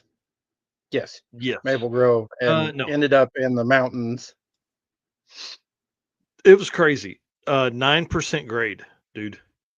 Like that's Yeah. that's insane. 9% is like steep as hell for folks that don't know at home. Um, it was nuts, dude. We followed Graham Hayes. We followed Will up the hill, right? So up and then kind of at the top. We had done some up and down, and his brakes were pretty hot. So we pull in with him. Then we follow Graham Hayes down the hill and could smell Graham's brakes the entire way. Like the whole he said he almost died once he got to the bottom. Bryant Goldstone had to get on the trans brake like 6 or 7 times to stop the car. Said the tires were chirping, just basically locking the transmission up to slow the car down. End up in the gravel on the side of the road trying to scrub off speed, like just crazy. Yeah. Whoever drove the route didn't think about that kind of stuff whenever they were, It driving along was, the car. yeah. Yeah. There was also right before we hit the mountain road, there was that road that had graded completely to nothing and had raised manhole covers that stuck up out of the ground that would have been oil pan killers had they not marked them out in the road. And there was some strategic weaving there to kind of avoid them. Yeah. It was great. The weaving of all the cars, and they were going real slow the whole time. Oh man, I thought I put that photo in here. No. I did miss one of the rollers, though. I do want to give a shout out to these folks, Quarter Horse Customs Oh on yeah, yeah. YouTube. This is a fun one. This is a great couple. They hung out with us all week. We saw them every day. But yeah, great rollers. Crazy stuff, dude. The hills were wild. The mountains, I guess, were wild. But everybody said 660 miles, man. It's like the shortest drag week ever.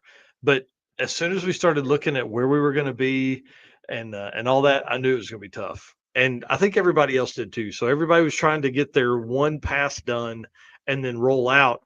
And dude, you saw how that worked out on some of the 850 class stuff. Those guys just didn't.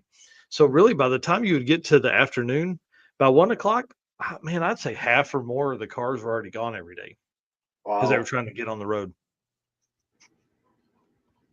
So, Yeah, 150 miles, but it felt like it took 6 or 8 hours just to go dude, it 150 did. miles. It It was did. nuts. It was Yeah. so crazy. Yeah. You know how it goes. You stop at a route stop for, what's going to be 10 minutes is 30 or 40, Mhm. Yeah, oh yeah. Trying to think of some of the other route stops that were cool. The train was really cool. I think that was day 3. And what was really Was cool that about day that is 3? we pull in maybe day 4. I don't think it wasn't the last one, was it? No, no, it wasn't the last one. The last one was the wasn't that the airplane museum? Oh yeah. Yeah. The airplane That museum one was was really super cool. but yeah, the train one was really neat. I wish we could have seen that in the day. That would have been cool to Yeah. actually like check it out. Yeah, another day, where 120 miles took us 5 hours to cover. Yeah. But the train was cool because there was a performance shop around the corner that had been hearing cars all day. Like they knew they were coming, all that kind of stuff. But so these two dudes pull up in like Honda Civics that are slammed and turbo kits on them. And they're like, "Oh my god!" They're jumping out there. "Oh, this car's so cool!" And they're running around looking at all the cars. It was pretty neat to see everybody react like they did. A lot of times we end up places where people don't know we're going to be there, and these guys didn't. I mean, everybody knew we were going to be there. It was awesome. Yeah, Oh it yeah, was really cool. Tucson. Yeah, the aviation museum, that was really neat. Mhm. The performance shop that we stopped at, what was that? Day American 3? Speed. Yeah, I think American Speed something. Yeah. That one was really cool because it brought out a bunch of local people with cool cars, and like it kind of Yes. turned into this, really neat little car show hangout. There was some trailer burnouts. Some good So ones, fun stuff. but Yeah, the there were road some heaters. the road was like 2.5 cars wide. So Yeah, it wasn't. if anybody was coming, there were also cars parked on the side of the street, and then you had people trying to do burnouts and cars oncoming, and there's no like, if things had gone bad, it would have gone real bad, and a ton of traffic, tons and tons and tons of traffic right there. So it was Oh pretty yeah. wild, dude. It was probably the most congested route stop we had the whole time. Wow. Yeah, I think so. Probably. Yeah, yeah. It was neat though. They had a really cool shop inside and did all the stuff. It was pretty badass. They also had, I don't know if you noticed, they also had a big section for driven racing oil for sale. Yeah. So I thought that was pretty cool. Yep. Driven's taking over, baby. Oh yeah. Mm. Yeah, that was really What neat. is? What was the Porsche shop that we stopped at? I think that was that day one? Oh, that was day 1. Yeah, the RPS Yeah. performance or something like that. They wouldn't let you take photos inside unless you tagged them. So we were like, That wasn't get that. that wasn't the actual Porsche shop. That was the one behind. It was some high-end car dealership, and I guess since they noticed Oh, everybody was there, they decided to open their doors. But yeah, yeah. I know I was in there taking pictures. I know 1320 was in there doing some kind of stuff, and that was when somebody that worked there was like, yeah, you can't post those unless you tag us. And I was like, all right, I'm out. So I'll Yeah. see you guys later. Like, it's cool, but I mean, there was a McLaren Senna. Those are super rare, multi-million dollar car. Yeah. They had some cool Lexus stuff. LFA, Yeah. the Lexus LFA. Those are again crazy rare. They lost me when Lambos. they wouldn't fix the Volvo dude's wheel. Really?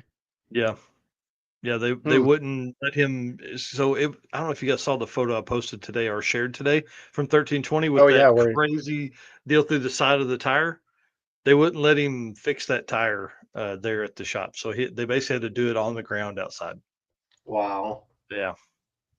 So it was pretty crazy, dude. There was a ton of cars in that parking lot. And then, of course, oh dude, that was day one because that's when we messed up because we were going to yeah. follow Yeah, Ned it was after. Dunphy. Yep, we were Yes. going to follow Ned and we missed him leaving, right? Yeah, he How left did we get screwed before up on we that? did, and we But were it's trying to only chase like him 10 down or minutes. find him. Yeah, it was only like Yeah. 10 minutes, and we were hauling ass trying to catch up to him. And I guess he pulled over for gas. So that really kind of got us turned around, got our timing all off. Yeah, that's where Yeah. we messed up. But yeah, there was a bunch of cars. That's actually where we that really cool black GNX. They had like the big block and twin turbos. Yeah. That's where they figured out they had lost reverse in the transmission, Mhm. and they were like, "Yeah, we're done." Yep. So The Volvo poured like a gallon of power steering fluid out. So they oh they were yeah, they fixing blew the that fitting there. up. Yep. Yeah. Finnegan. Who else? Oh, that was when I got the interview with Phil Gullidge in the S10, the orange S10. That was really Oh cool. Get yeah, to with the talk to him. blower and Yep. the cool throttle body setup. That was his first route stop after trying at least 3 times. So I think he has failed 3 times, and this was his 4th, and he made it to that was his first route stop, bro. Can you imagine doing all that Dang. work and you get there and you don't even make it out of the parking lot? Ah, He had done yeah. that 3 times. I'm pretty sure it was 3 times before that. But he made the week. I mean, that was who was it? Schroeder didn't make a good pass, and I don't think he left MIR.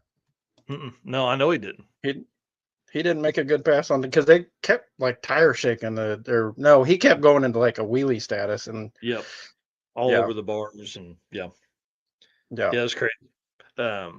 What else, man? But there's one other segment we'll talk about Ned Dunphy and Bryant Goldstone and all that kind of stuff. But trying to remember of our adventures, man, it was just so crazy. There's so much stuff, so much, and we did a horrible job of recording me and you in the car, which we, I do too. We don't do enough of us. You know, we're yeah, I trying to know, tell right? somebody else's story. We need to do a dash cam and just record like in the car No, we don't. video for the. No way. There was man, there Oh you know how you get no, delirious after about 4 we were days. we were slap happy. Yeah. Farts were funny. We made up 2 words for Bucky's in Kentucky. Um, Yeah. Yeah, it yeah, was great. it was crazy. We had a great time. All right. Well, let's move on. Let's wrap up this show, guys. Thank you so much to Deechworks. Love those guys. Same deal with Deechworks, 10% discount code DDR10 over there for any of your fueling needs, fuel pumps, modules, rails, injectors, anything that sends fuel to your engine, they have it. So we appreciate them and all the support they give us. I know those guys are tired of talking to us about all the different stuff that they've gotten and we need, and all the cars we've got built in our head. So, all right, let's move into the Performa Built transmission segment here. All Michelle, right. I'll let you read that one. Performa Built is the official transmission builder of Drag Drive Repeat. At Performa Built Transmissions, the goal is to engineer and build the toughest transmissions on the planet. Performa Built doesn't just rebuild transmissions, they systematically re-engineer each model to eliminate OEM flaws and to achieve the highest levels of performance. That's why they say their transmissions are not just built, they are Performa Built. Oh, yeah. And so before the show, I asked you, did you guys stop at Performa Built? And I haven't heard this story yet because you told me that you weren't going to tell me the story because it was good and we needed to do it on here. So I am ready to hear this story now. So your boy strikes again. So we have day one where I missed the route stop, the diner that Tim is just, oh my gosh. I was Can't just wait looking for the forward to it because diner. it was food that wasn't from Oh, gas station. food, and he's gonna light paint. So I'm already in the Yeah. doghouse. Okay, are you ready for this? We pull up to Numidia. We do. Oh, I wish I wish I had grabbed some of those photos from you. So Tim actually shot some, Oh yeah, solar yeah. system photos while we were out there because there was no lights way out in the country. Anyways, Yeah, I was out in the middle of we go into nowhere. town. We get, we do dinner, all that kind of stuff. We come back the next morning. We're hanging out. We park right in front of the Summit truck. We're going to leave. Cannot Oh find God. Oh, this story. Oh cannot man. find the keys, dude. So it was like 2:00. 30% of the cars are gone. No big deal. Summit's gone. I guess it's probably 3. Summit's gone. Um, cannot find the keys. We literally look for an hour. Like, what was crazy, this is a key part of the story. The car would lock and unlock. Would Yeah. not start. It would lock and unlock. I can't explain to you the stress because I rented that car in Arkansas. You don't get an extra key when you're in a car, And we're and Correct. in we're in the Pennsylvania. middle of nowhere. So I get on the phone, like we walk the starting line, the staging lanes, looking in the grass everywhere. I'm asking everybody, people in the office, everything. Asking the Summit guys, calling them on the phone. Hey, did I lay them there? Well, I'm asking Jay Grabiak because I went to their pits and had hot dogs and set my camera down and thought, man, if I had those keys, I'd have set them down with my camera for whatever dumb reason. They don't have them. Well, they've packed all their stuff up. Well, I don't remember seeing them. We can stop and pull everything out. No, don't do that. The car locks and unlocks. This is a key part here. You ready for this? Yeah. So the keys are somewhere. Yeah. So we're literally taking everything in the car out because my wife's Infinity will not start unless the key is in the front seats. Okay. Perfect. We are pulling everything out of this car and putting it in the front seat, trying to start it. Nothing's working. Nothing at all is working. Full panic. I'm on the phone. I yard sailed the entire back of it. It's all Yeah. out on the Suitcases pavement. are open. Every box that we had in there. You guys saw how packed it was earlier. You know how bad it was.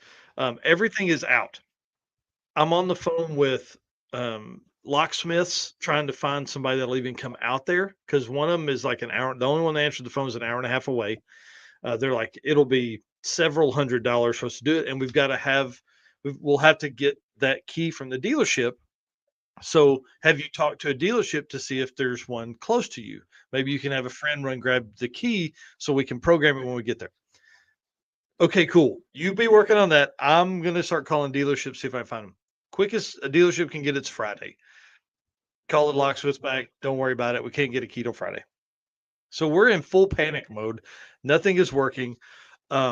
It's been how long People at are this point? steadily leaving. It's been an hour and a half or 2 hours. It's probably 2 hours by the time we find the keys. Which comes in a second. We have Rick Johnson of Gear Vendors standing there, and he's like, Yeah. so the flings are standing there. Tara, Sean, Matt are all standing there because they're like, hey, y'all can ride with us, but we can't take all of this shit. It's so Rick much is like, we can fit all of your stuff in the RV, but you'll have to ride with them. No problem. Thank you guys. Hang out for just a minute. We're trying to get this figured out. So I'm like, if I call the rental car place, it's now 4:00 out there, 3:00 in Arkansas. Can I get them to overnight a key, early morning delivery, and we'll just sleep here at the track or whatever. So, anyways, turns out Sean Fling walks up and goes, what are y'all looking for? Like, oh, the keys, man. I mean, shit's everywhere. He goes, oh, they're on the roof. They were on the roof the entire time. If we had Jello, Tim would have wrestled me right there. How did they get on the roof?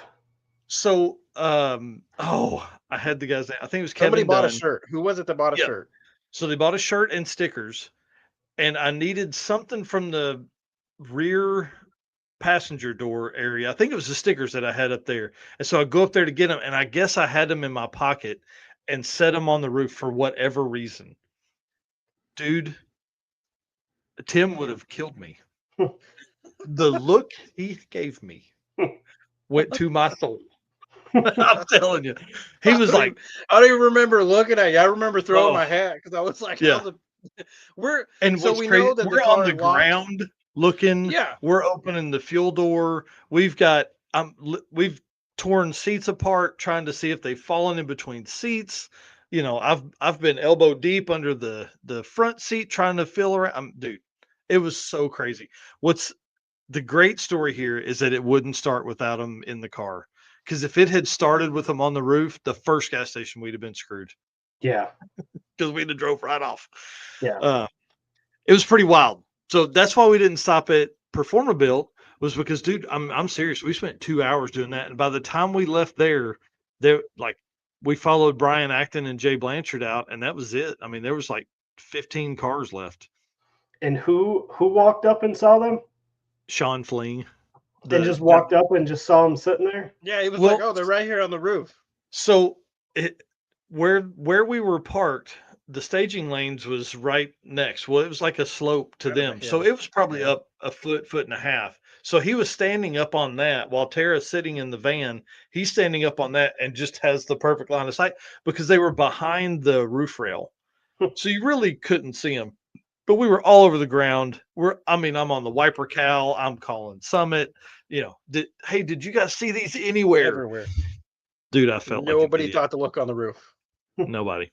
So the whole rest of the week was, they're on the roof.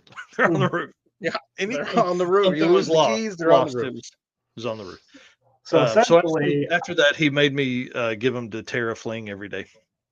So essentially, I missed an event, and you can't keep your shit together. That's what I hear. 100%. That's what I'm saying. So you're coming next time, right? We did. I would walk into the timing tower because that's where they took the slips at, and I would be like, "Here you go, Tara. Here's the keys. I'll get them back for you from you when we leave." And that was what we did the rest of the week. Yeah, it was pretty wild. I mean, like, dude, I'm serious. I was in full. Like, we were fixing to go rent a car in town and leave that there and just have them ship the keys to New Midi, and we'd have picked it up on the way out of town or so. I don't know. I mean, I don't even know what we'd have done.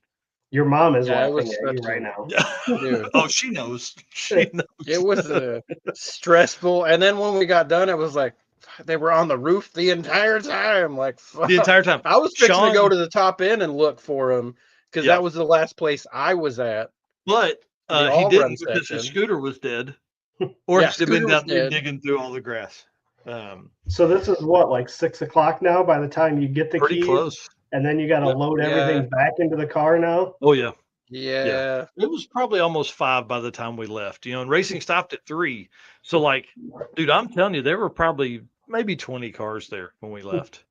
It was getting pretty sketch. Brian and them were waiting on us. I felt bad. Yeah, so I was over in their trailer, tearing their trailer apart, because I had set my camera down with them at some point when I was talking to them. Then Sean Fling, Tim had a great idea to write on the side of the car, like how many, caffeine drinks we'd had, how many hours of sleep we'd had, states hours of sleep. Yeah. Buc-ee's. There was something else. There was something else on there. How many of those we had, So like people were taking photos of that. Sean thought it was funny, took a picture of it. You can see the keys in Sean Fling's photo. Yeah. I was like, oh my God. All right. Mental note. The next event I go on with you, I'm going to hold on to the keys. Yeah, 100%. Or I'm going to bring you a carabiner, and you're going to be one of those guys that have it wearing on your belt loop. Yeah. Yeah. Hanging around your neck with the bell. That way you can find it. You know where it's at. Yes. Yeah, 100%. I don't think we locked the truck at all week either. So it wouldn't have mattered. We could have left them in there. It wouldn't have locked with them inside anyway. So I don't know. True. I have done that before. Yeah. It was pretty wild. It was a great story. So, I mean, hey, that's why we didn't make it by Ryan. I apologize. But dude, by the time we got done there, we were within a mile of his shop. I mean, we were right around the corner, and we were so late, and I was so frazzled by that point that I just couldn't make it work. So we ended up passing right by. And that was when we were in the town that had all the road graded, that had the everything that stuck up, the manhole covers and all that stuff that stuck up. Not that we were carried in the GMC terrain, but we kept waiting on a big oil down from somewhere. So we just kept driving. Anyways, let's talk fun stuff. And then we hit the mountain roads right after that. Oh, yeah. Yeah, it was it was a wild week. It was a wild week. Let's talk about records here because huge Yeah, deal happened. dude. Ned Dunphy choked up on the bat and took it deep. We have a new overall Dragon Drive quarter mile record that has been in place since 2016. So nearly 10 years. Ned Dunphy took it down. It's crazy to think that we literally watched history right there. This is a big deal. I want to talk about this with you guys in a minute, but Ned Dunphy, 617 with an 8 average now. And then the old record, Jeff Lutz set in 2016 with a 619, 18 average. So took it down by what's crazy is really what's that, 13 thousandths, something like that. Mm, yeah. Somewhere in there. So, and Ned said it best. He goes, Jeff did that record with like a sledgehammer compared to the rocket ship that Ned has right now. Like the amount of technology that's on Ned's Viper is insane. So many, I mean, it's got a fully custom built block. I mean, like the Steve Morris block, like that's not one you just call somewhere and order. It's Yeah. a whole thing. Mhm. So pretty awesome. I feel like once we see these records fall, are we going to see a rush? Right. So we know Yes. Lutz went 591 on Saturday or on Sunday in Sunday. day zero testing. Yeah. But couldn't back it up on day one. So did he use 100% of his luck on day zero and go out and make that pass? Yes, I guess. But then couldn't make it the rest of the week. So the only next event that we're going to see this kind of stuff at is possibly sick week. But we know big tire cars struggle at sick week. Mhm. Those guys aren't laying down perfect numbers. So, and even if sick week does reset that record, you still have the record that was held at drag week, right? So, man, it's just really crazy to me that we're right on the cusp of what is probably the craziest era in drag and drive. Right. Like so many high-powered cars are being built right now Yeah, to do all of this. and like Goldstone comes out with his brand new car, first Oh yeah, event, and finishes second. yeah, and ends up running like a 627. Right. To stay on Ned real quick because I want to talk about Bryant's accomplishment because dude, it's really badass. What Ned was on the West Buck show today talking about his experience.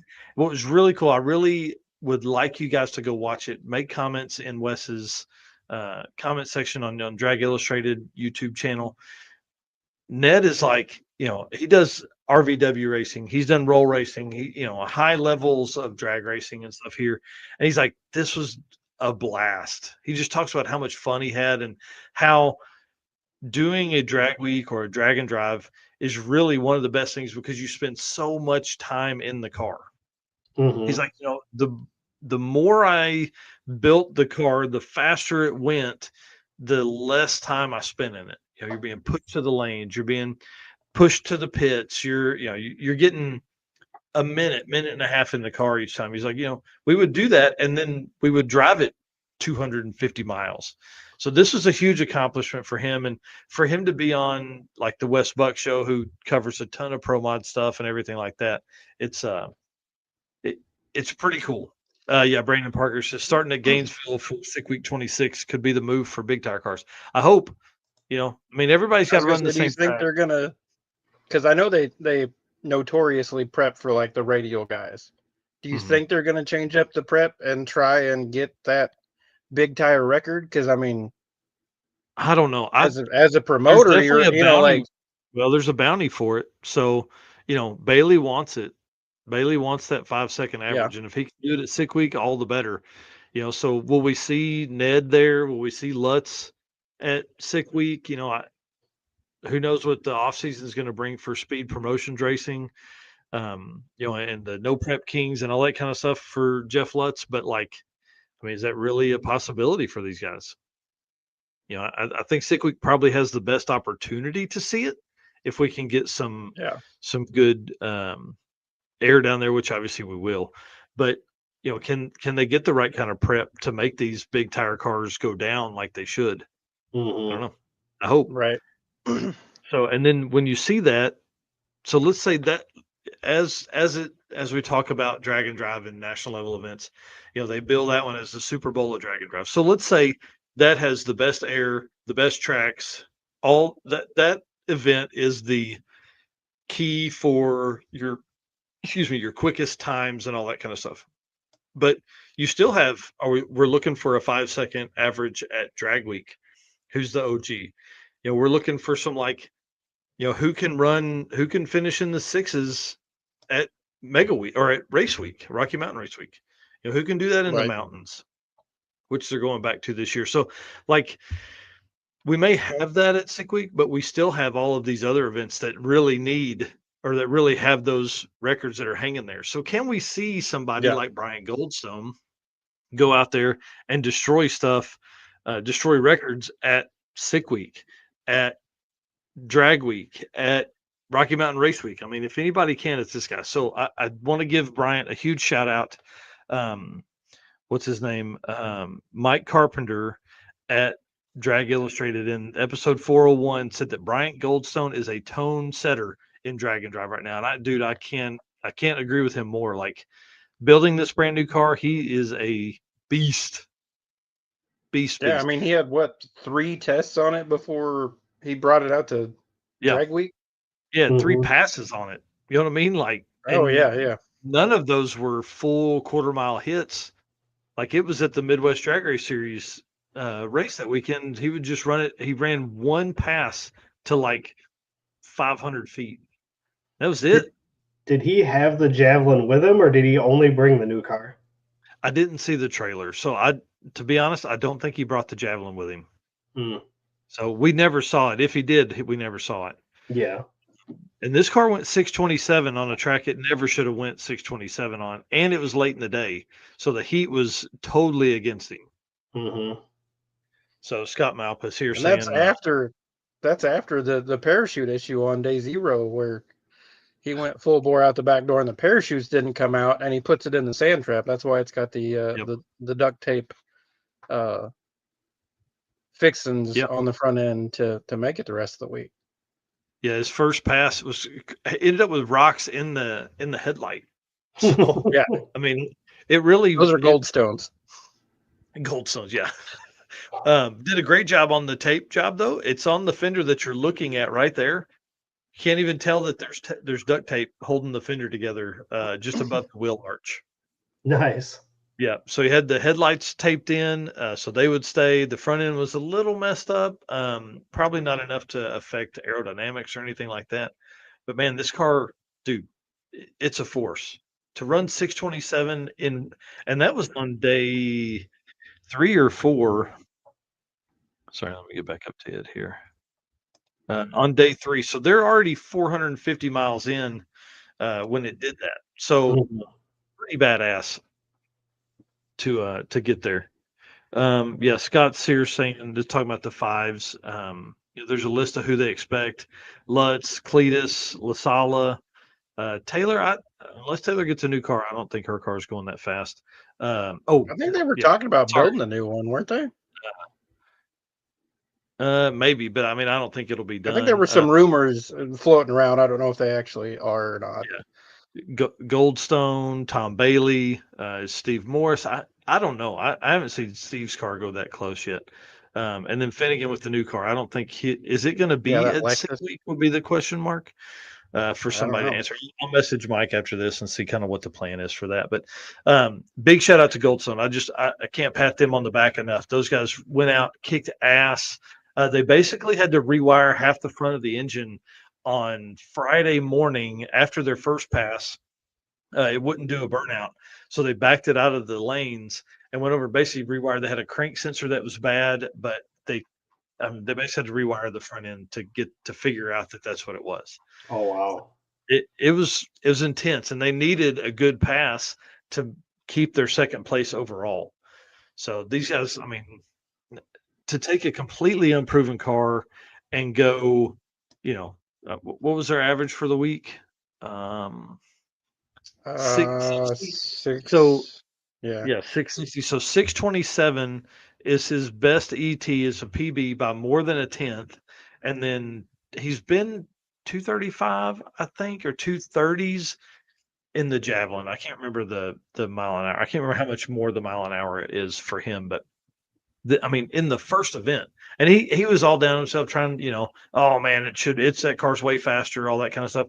I'm like, bro, you got 670 miles on it. Like, Right. get over Right. yourself. This car's going to be bad to the bone.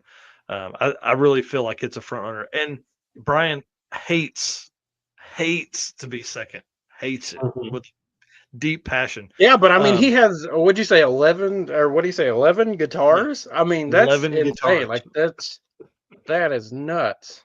Yeah, and you only get that by finishing top 3 in drag week, sick week, or sick summer. Yeah. So Yeah. pretty freaking cool. This card is going to be. I can't wait. I can't Yeah. wait And to see. I'm sure he's gonna, do some more testing obviously before the end of the year. I don't know if there's Yeah. any more events. He's probably not gonna do any more events this year. I don't think so with this car. As far as events wise, now Brian Robbins was saying at the end of the video, if you guys watch it today, but Brian said that there's a test session at Dragway 42 this weekend with some of the IHRA guys, and they're thinking about maybe he was going to try and talk Bryant into taking the car in. And the car finished under its own power, so I would imagine they'll probably do that. So I don't know if you have this answer, but with him finishing second, where does that rank him in the world champion points? It's going to be real close. It's going to be real close because that car is so fast. So I haven't finished that yet. I'm trying to get all of that done. That's another thing on the list for tomorrow. So I've got Steve Eden video. I've got the points. It's number 2. And because I want to deep dive on that on Saturday because we still have like 4 week-long drag and drive events left in the year. So there's, I mean, still opportunity for somebody to come in and take the win. Hmm. But it should be really, really close because he's at 93 points right now, but one of those events will fall off. And so if he ends up at like 37 points, I mean, it's going to be really close because he will have 74 or 6 from his 2 events before. And so if he ends up at 36 points with this one, man, it's going to be close.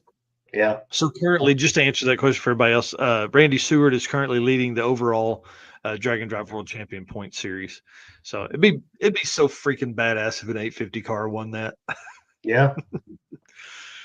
All right. So as we wind down here, just a couple other people to shout out. Glenn Sheely, bro, NA small block, runs 830s all week with Ed Enzer as your co-pilot. Get out of here. Are you Right. kidding me? Oh, man, dude, that thing was beautiful. Oh yeah, no trailer. Quickest car with no trailer. Yeah. Just bad to the bone. NA small block. And he 830s also all went week. out there and put it on the bumper day one. No. Day 0. Was it day Yeah. 1? Day 1. Yeah. Yeah. Have He you was the watched first one to put it on the bumper. Yeah. Have you watched the 1320 video with him in it? No.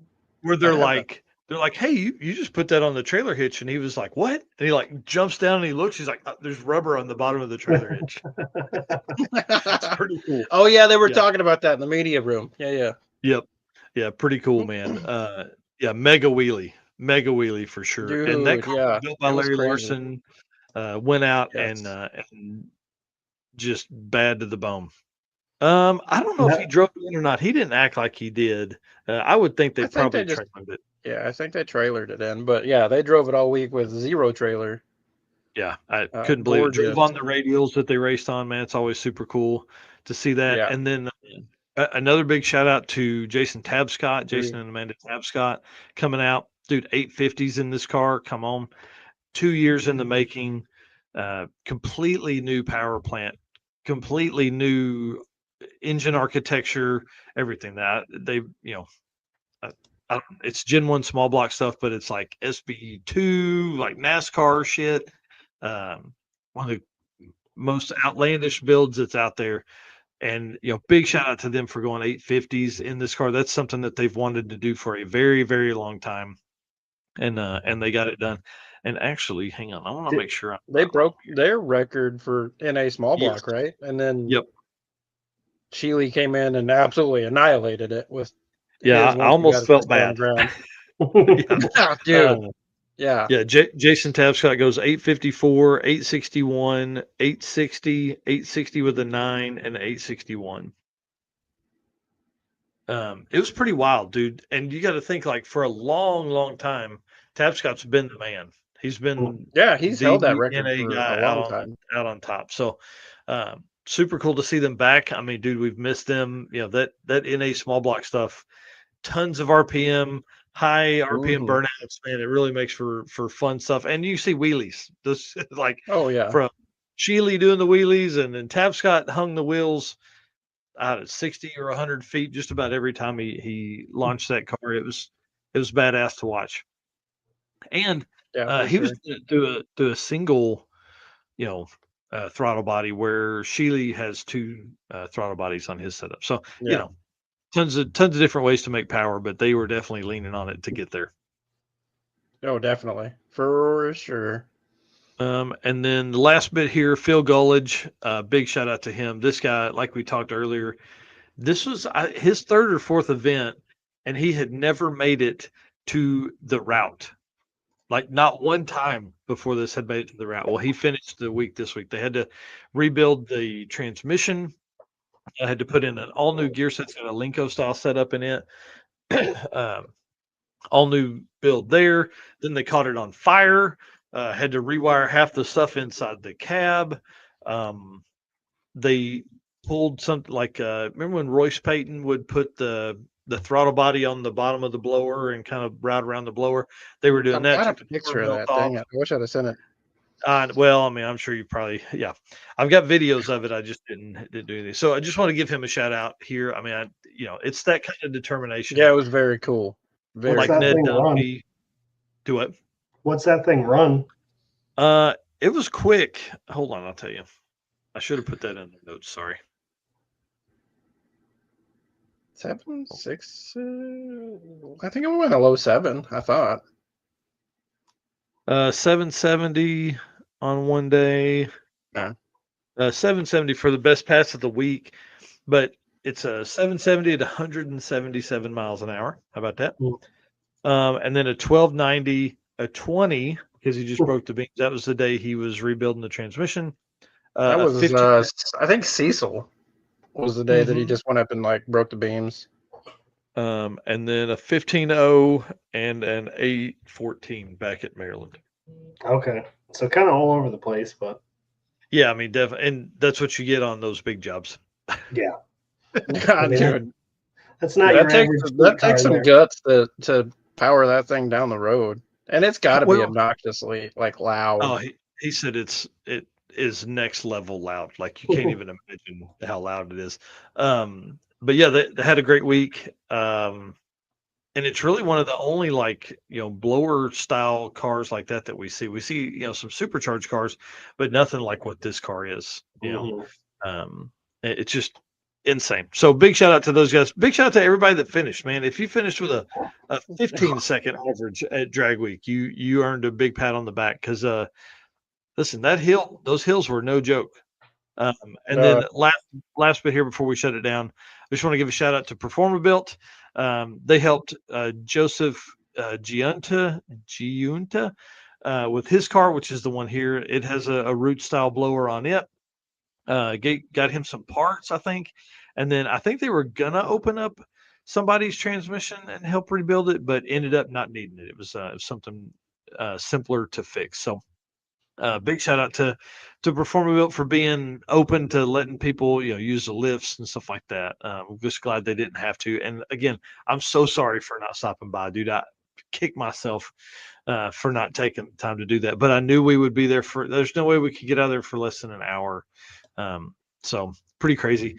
Last bit, then we'll end this thing, I promise, was the post that everybody saw of, like, what should we do on our way home? That was a Oh great God, yeah. Hey, we're going to That be was driving funny. along Saturday and we're going to stop for 2 hours. Did anybody see my wife's comment in there? She said, nope, just come home.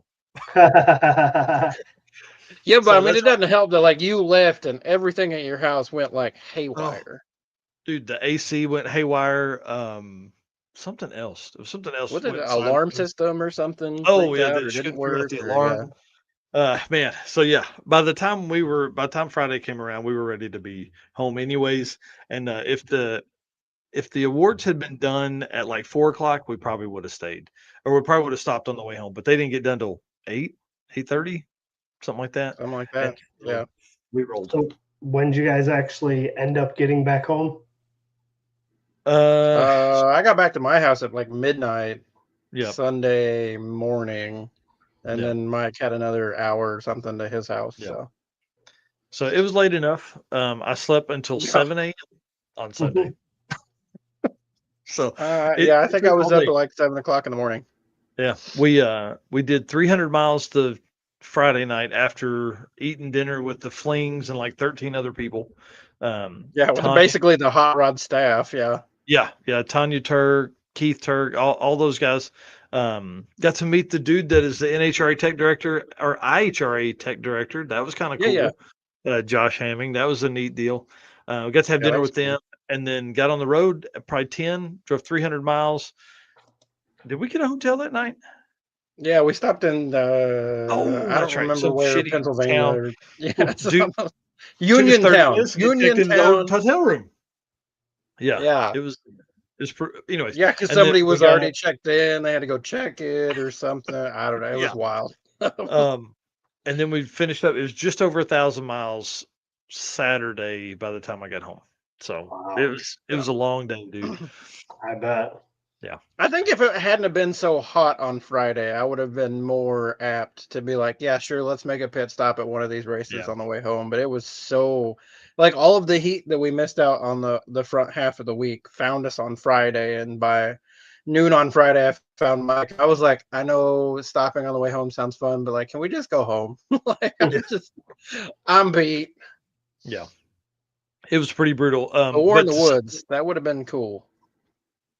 man, that'd have been cool. To say the least, we missed Eric White for sure. Yes, So yeah, we got to 100%. do that. We got to do that again. I don't know if we'll do a road trip like that again, or we're just gonna not do one event and we'll all fly. Yeah. I mean, there you go. Yeah, the road trip was cool. I wish we'd have rented a minivan. It'd have been worth the extra $400, I think, by the end of the week to be The able to extra sleep. space. Yeah. So Dude, I'm thinking uh, like optimal road trip though, like the three of us, and that way we can rotate like whoever's sleeping, whoever's navigating, and yeah, whoever's driving. Like that yeah, would be 100% and ideal. rollers. To, Yes. yeah, somebody hanging out the van door and somebody out the window be perfect. Yeah, exactly. I see Scott Woody hung out the door. Like they opened the Yeah, door and he was like I guess inches from the ground. Got some epic yeah. shots. That guy proves time and time again why he is who he is. Just killer stuff. Yeah. Mhm. All right. Well, Mr. Eric, you want to take us out? Absolutely. Well, here, Again, hang on real quick. Tim, we're gonna put you big screen here. Tell everybody how much fun you had, and then we'll close this thing down. Oh man, why do I gotta be big screen, dude? It was so much fun. Like I said, I went into this event. This is the I think second national event. I did Rocky Mountain Race Week last year. So second national event I've ever been to. I went in not knowing a whole lot of people and came out feeling like I made like 400 new friends, and it was a blast. I would do it again. I would rather do it than go to work. So I mean, there's that, and that may still be the drag and drive hangover talking for sure. So yeah, it was a blast. Dude, well, I appreciate the all the just kind words during the trip, even though he wanted to punch me when we missed I the don't know. diner, I and then when I didn't, lost the keys. angry, Woo! yes, but I was It good was a after good I time. launched my hat and glasses across the staging Yeah, lanes. I know that, it's fine. it was a good time. It was a good time. All right, It Eric. was, yeah. I mean, those are stories we're gonna tell forever. Yeah, it's on the roof. Yeah, they're on the roof. Ken Bucky's. Get Bucky's. All Nice. right.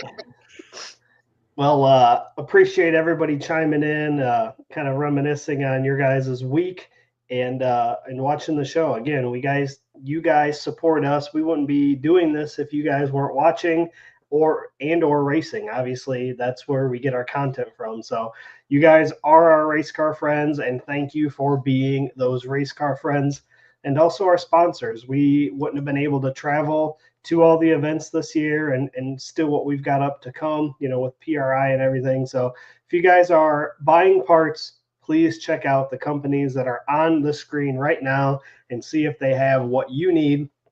Again, Summit Racing Equipment, Deechworks, Molly Motorsports, Driven Racing Oil, Howard's Cam, J-Wire Solution, AFCO, Performabuilt Transmission, Car Change 3D, Power Tube TV, Racing Junk, Sweet Patina, and WAF Racing. Saturday morning, right? Yeah, dude. All right. We will see everybody then. Later. Have